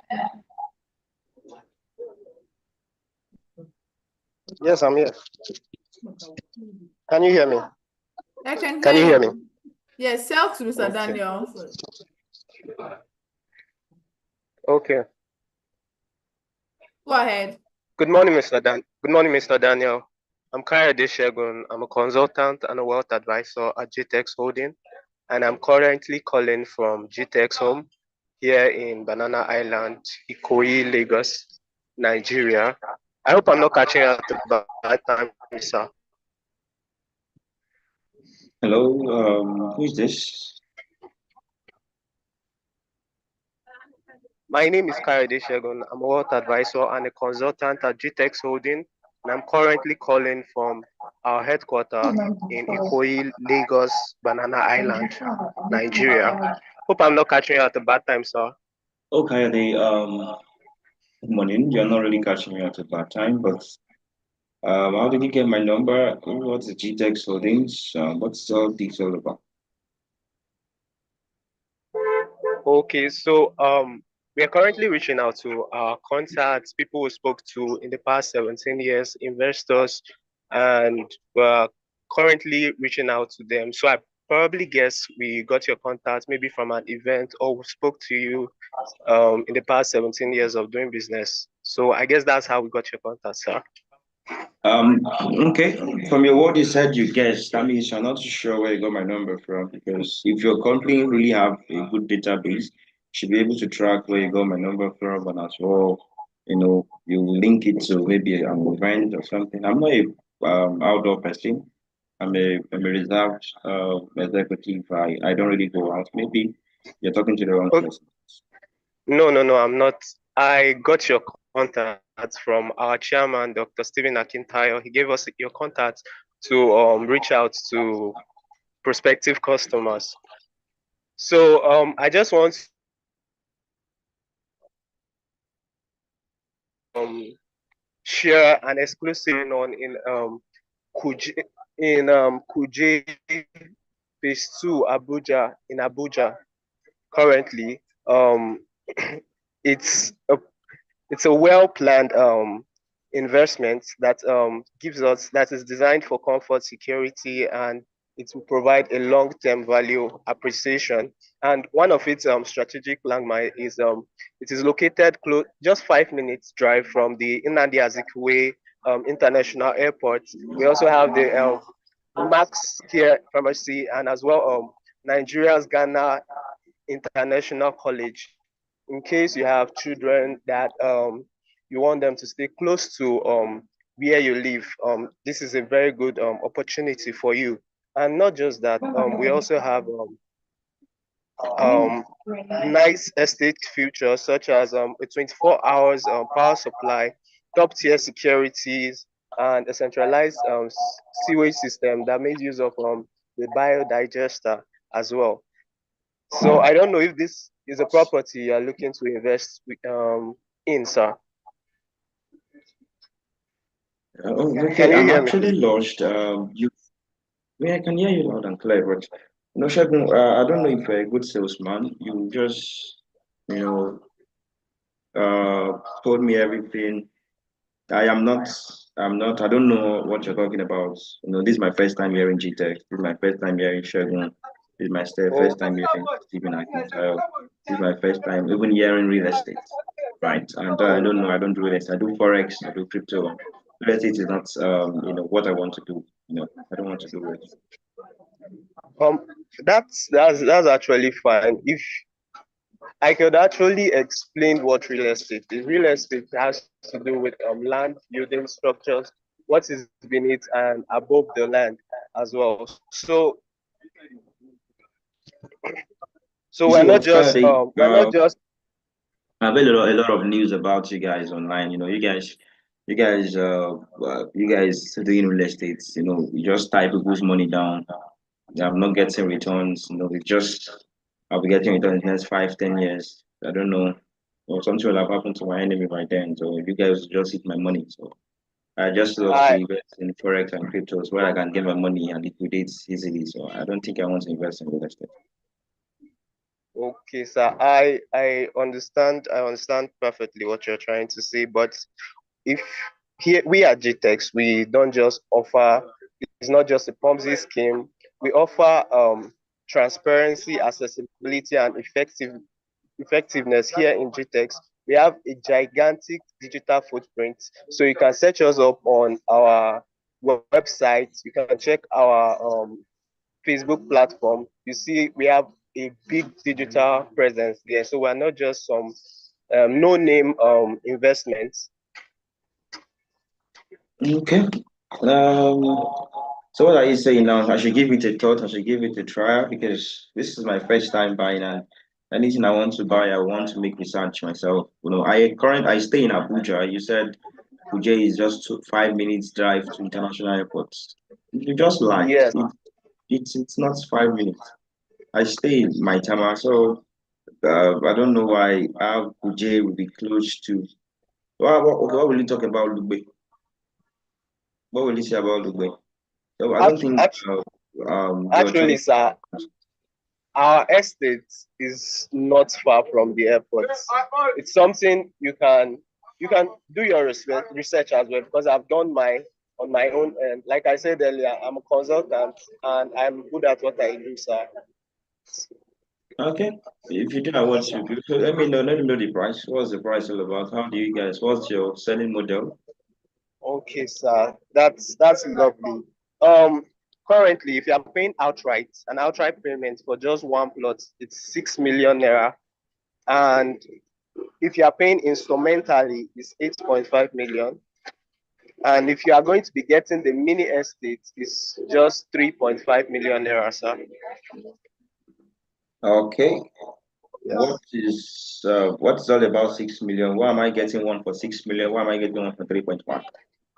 Okay, if you are making an outright payment for just one plot, instead of the initial payment of 10 million naira, you are going to be paying 6 million naira. But if you are going to be paying instrumentally, which will allow a period of 3 to 6 months, an initial payment is supposed to be for instrumentally is supposed to be 15 million, but currently we are running a slash price, which is going to be 8.5 million naira. And if you are getting the mini estate, that is 6 plots, initially you're supposed to pay 5 million naira per plot, but due to our slash price, you are going to be paying just 3.5 million naira. Okay, if people do slash price, how do you then gain? Since you are into business. You said what, sir? If you say a property is going for 6 million, yes, and you are giving me 3.5 per plot, yes, for 1 acre, That means you're Yes. still selling me the same property but on a cheaper price. So why is it cheap? I must question it. Okay, sir. Are Currently, you selling me the one that has government, issues? You just want to get my money. This is my first time doing this. not at all. Like I said earlier, if you are buying with us, you are buying comfort, you are buying transparency, you are buying accessibility and effectiveness. So you are not just buying a no-name product, sir. So Okay. if I'm giving you this 3.5 million, like I said earlier, if you are getting 6 plots, that is the mini estate. And it's also a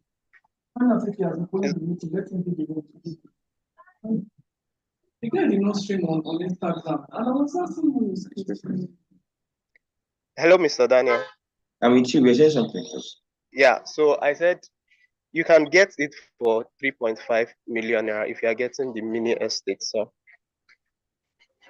Okay, you see what? I would like to try out, but I'm not too sure of the information.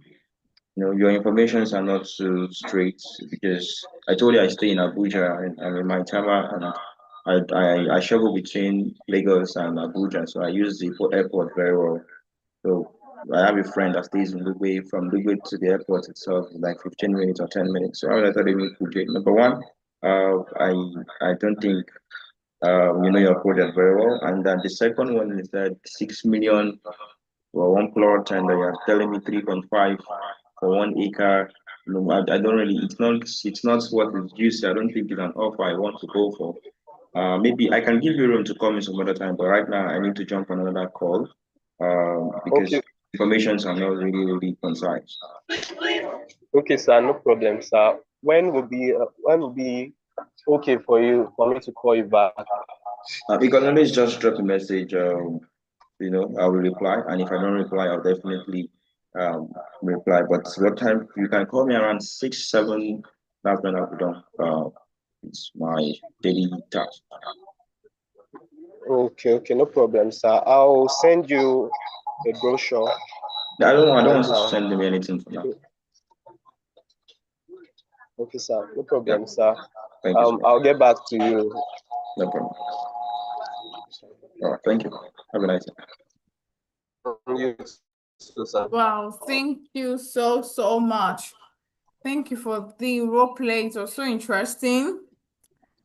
You did so well, Mr. Shegun, but you just need to improve. Mr. Daniel, thank you very much for coming in to do the role play with us. For me, one thing I also noticed was I love your introduction. Yes, introduce yourself perfectly.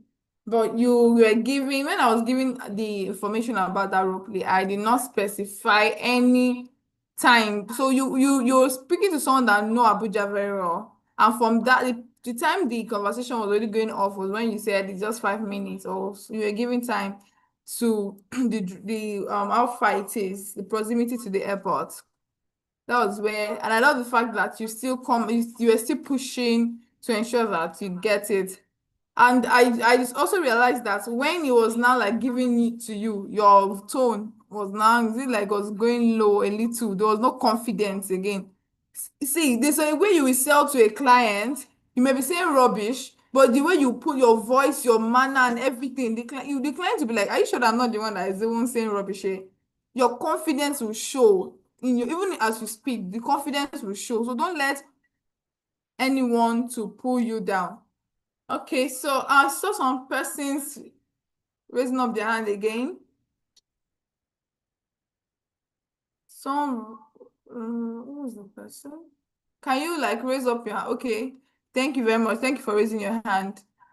Okay, Mr. David Ebere Chuku and oh, we'll just take only one person. Sorry, we'll take only one more person.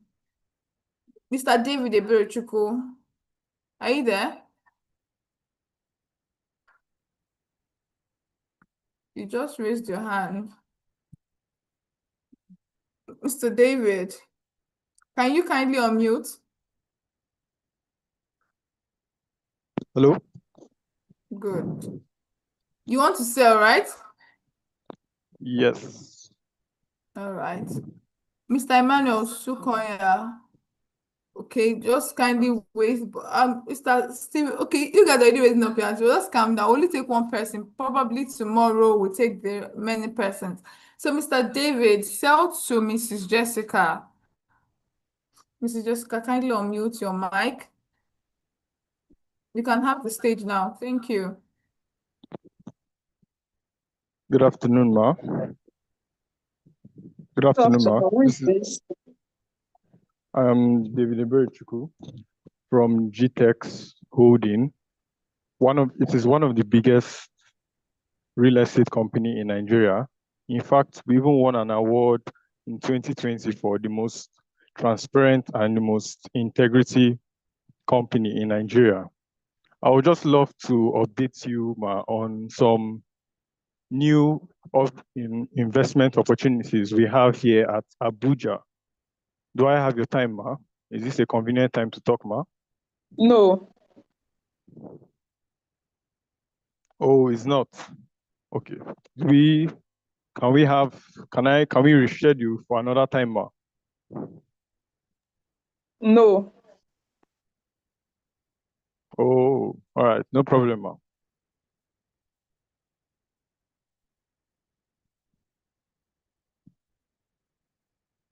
So wait, so you just end the call like that? I think that's where my fuel finished. Oh my God, who has something to say concerning this place? Is there any response to this?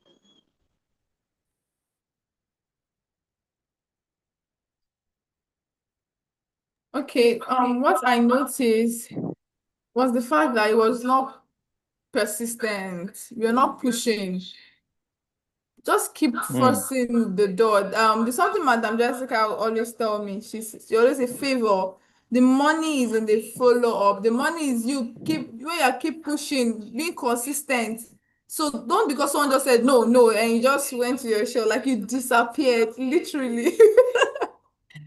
Well, yeah, I love the fact that you're confident, you at least you raised up your hand. But please learn to keep pushing.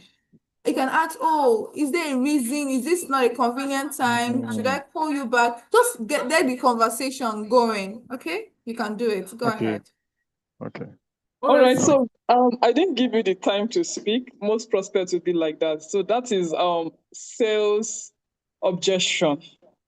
Right? Some will say I'm not interested, some will tell you no. No means the time might not be convenient or the person does not want to listen to you at that moment.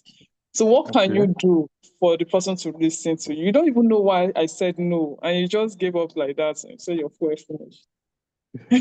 Okay. All right, so you can reschedule, like, okay, what time can I call? Is there a time, like you mentioned that's a good one. Like, okay, but I told you it's not a good time for us to speak. So, okay, but the thing is that from the beginning, you should have said, okay, I'm going to be brief and to the point. If you had mentioned that from the beginning, I was okay, you can go ahead. You have like just 2 minutes to speak to me. I could say that. And the second time you wanted to say something again, I said no. Like, he said, can I reschedule? I said no. The reason why I said no, I don't even know what you want to tell me. I don't understand anything. And you asked me if you should reschedule. Reschedule what exactly? Do you understand?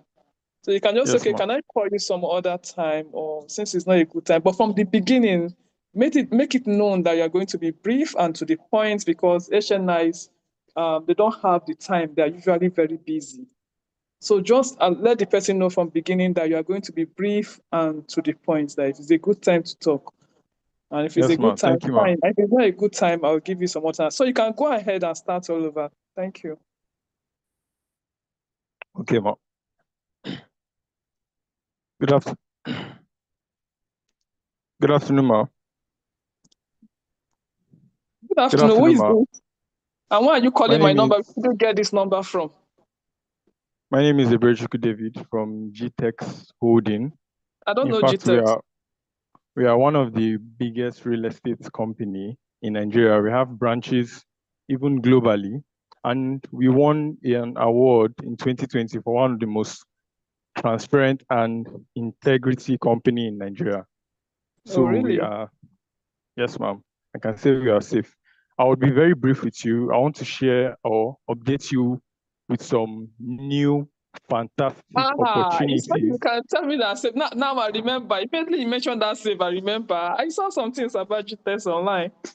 Oh, yes, ma'am. That's us, ma'am. So I would love to update you on some fantastic I investment saw online. opportunities. Sorry? You don't know what I saw online. Hey. Oh, what did you see online, ma'am? All right, you can go ahead. Let me hear what you have to say. Oh, all right, ma'am. I'll be very brief with you. I would just love to update you on some very fantastic investment opportunities we have here at Abuja. I'm currently speaking to you from Abuja. Do I have the time, ma'am? You can go ahead. Oh, thank you very much. I'll be informing you about Kuje. That is the location, and the product is called the White House at Kuje. It is a new setup and is about launching soon by GTEX Holding. The platform, the house, I'll tell you about the house, but my main goal here is to know what How can you say it's a exactly. new setup? I've seen that estate before. No. I This saw is it since last year now. You said it's a new setup. How can you say White House Kuje is a new estate? It's not a new estate. Yeah, it's not a yes, new but estate. okay, yes, ma'am. My apologies, but the investment opportunity is new since I'm just pitching to you. Can I go on, ma'am?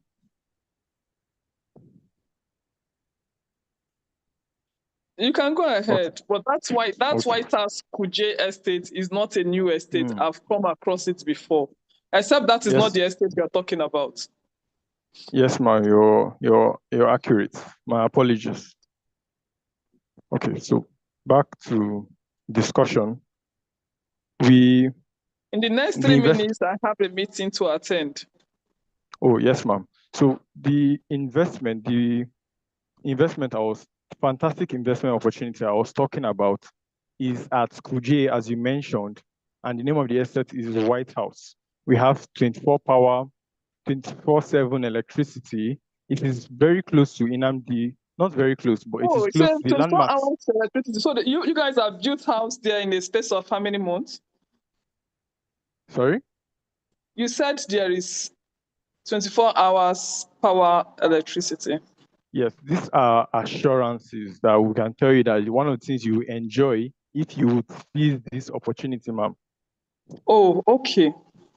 It's Yes, not ma'am. already built. Yes, ma'am. So the Oh. landmarks close there. We have Max Care Pharmacy. We have Nnamdi Azikiwe International Airport. We have other landmarks close there.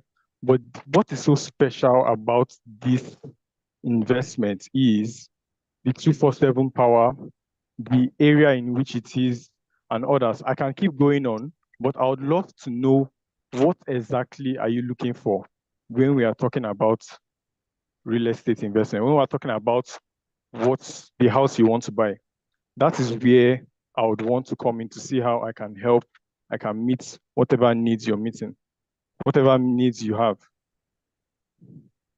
I want the house to be close to a metro. That is close to the train station. Is this one close to the train station? I would say it's not no, it's not close. The issue is I will not advise close to a metro because of the noise. It might cause while you're having your probably quiet time, you're sleeping. But if you insist on a metro, why not? We can look for something else. But do you really want a metro, something close to a metro? But you asked me a question and I've answered you. Yes, ma'am. So I told you I have 3 minutes, 1 minute more. Oh yes, our time is about going out. So do you have any other needs that would love to help? What did you say? Do you have any other thing you're looking for? I would love to No. see how we can. You were the one that called me. I don't know what you want me to be looking for. Okay, yes, ma'am. So I would love to further discuss the price, but I would ask if you want to know more about this I'll have to interesting go now. I investment. told you I have a meeting and I can't miss my meeting. I have to go now. Oh, okay. Oh, why not, ma'am? Do you want to reschedule this meeting, ma'am, so I can tell you more about this investment and why No. you can't miss this price? No, ma'am. No. Yeah. Do you have a reason why you don't want to hear about this I investment have to go anymore? now. Have a nice day. Boing. Thank you very, very much, Mr. David and Mrs. Jessica. Thank you for You're such welcome. an opportunity. So we'll just be taking about 3 minutes or 2 minutes for Mr. Isaac to give a review over this call. Mr. Isaac. Okay, thank you. Yeah, thank you. That was a good attempt, but firstly, I didn't see any value you gave. You know, she told you that she has just just 3 minutes or so to give you. So in that 3 minutes, what do you want to say, you know, that would really make her want to give you attention, even after the 3 minutes, you know, or to schedule a subsequent meeting? Because definitely she has already given you a touchlight on that you cannot say everything in 3 minutes. So what you needed to do was just to see how you can pass the value across, and then also respect our time, you know, by asking for a reschedule of the meeting. And then you also needed to work more on your product knowledge.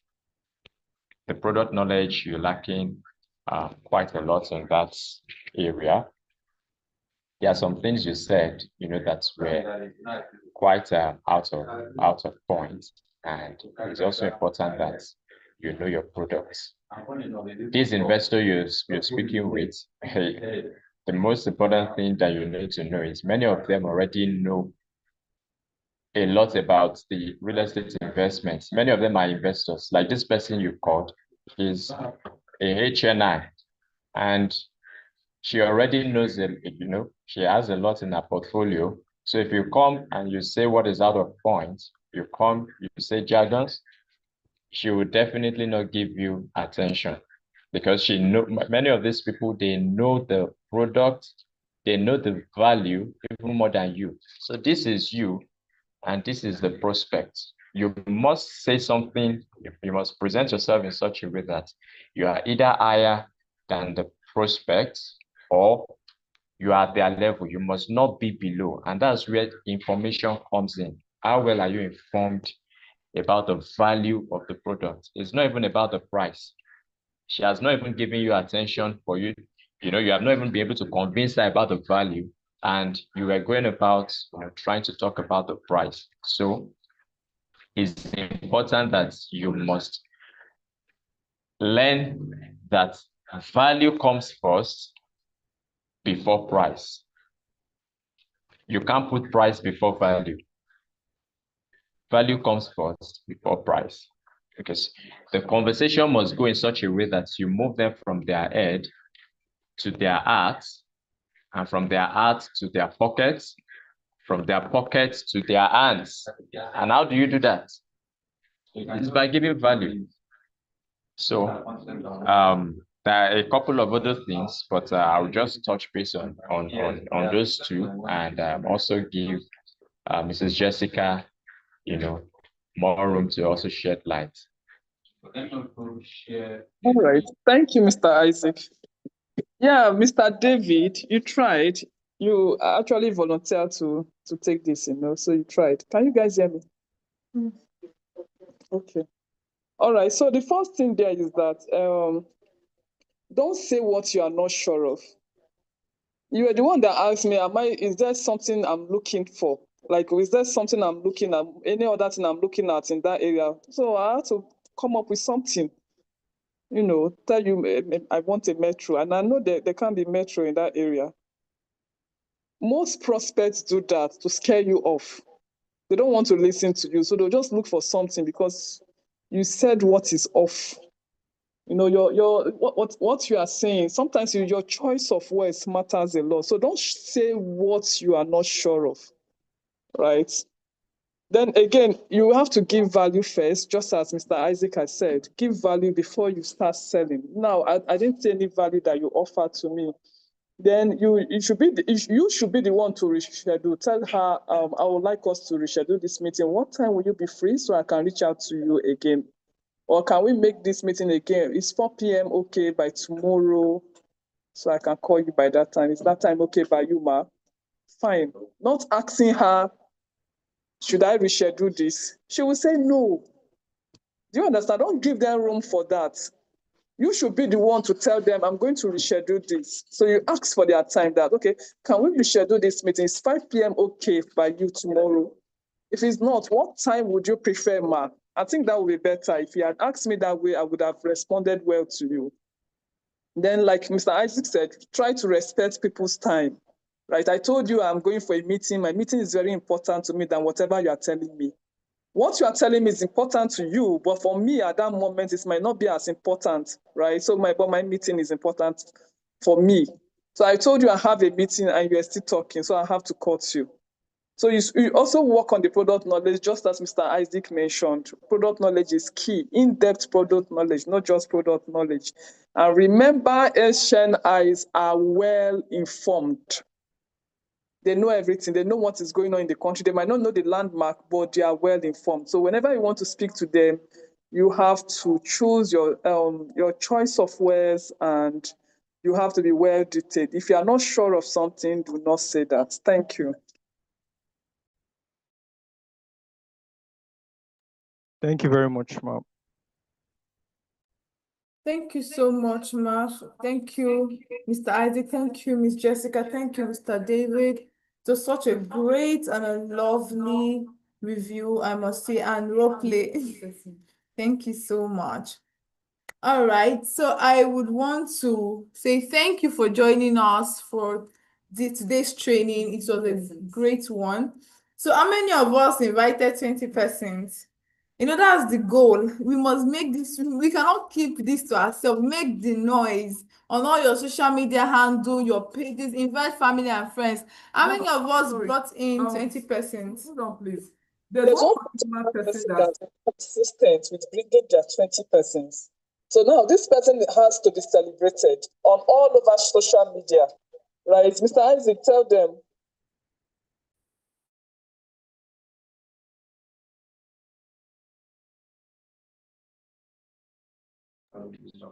Yeah, so the name of the person is Mr. Arifanyo Damilare. His banner will be shared across all platforms, and is, been consistent. This is going to be the third day that is sharing, the 20 persons that have been joining this Zoom call on a daily basis, and we would like to congratulate him in advance. And also, we are hoping that it will be consistent, in the course of the complete 7 days, so that he doesn't get disqualified. So we want to encourage every other person. Please, it's important you send in your 20 persons, on a daily basis that are joining this Zoom call. And what do you stand to gain? You stand to enjoy 500,000 free advert funds, to advertise any of GTEX properties. And imagine you get 500,000 to run adverts. You can run adverts of 500,000. You can close deals of maybe up to 50 million, and you get a commission of 5 million. So it's a whole lot. Take advantage of this and make sure that you send the names of your invitees on a daily basis. So congratulations, Mr. Arifanyo Damilare. I will drop the number to call, to chat, the WhatsApp number to chat. I will drop it right away.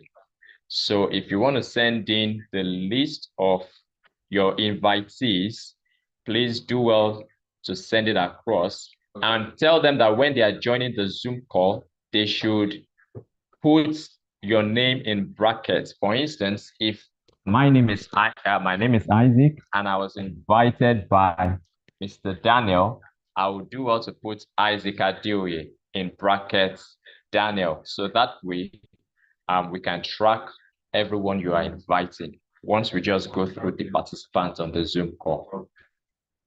All right, thank you. Over to you, Favor.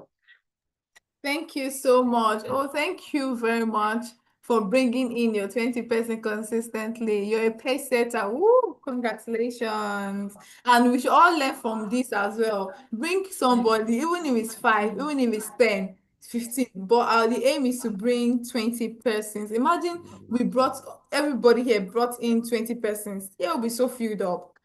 All right. Thank you very much for joining today. We really appreciate. God bless us all and let us have a wonderful and glorious day ahead. And also remember to keep up on practicing all we've learned here, from the speaker to doctor's videos, the product knowledge, everything, the reviews. Reflect on it and ensure that we actually implement these things in our practical life. It's not like after this meeting that we just dump it and go somewhere else. No, we should not do that. Thank you very much. We'll see us all tomorrow by the grace of God. Do have a wonderful time. Bye.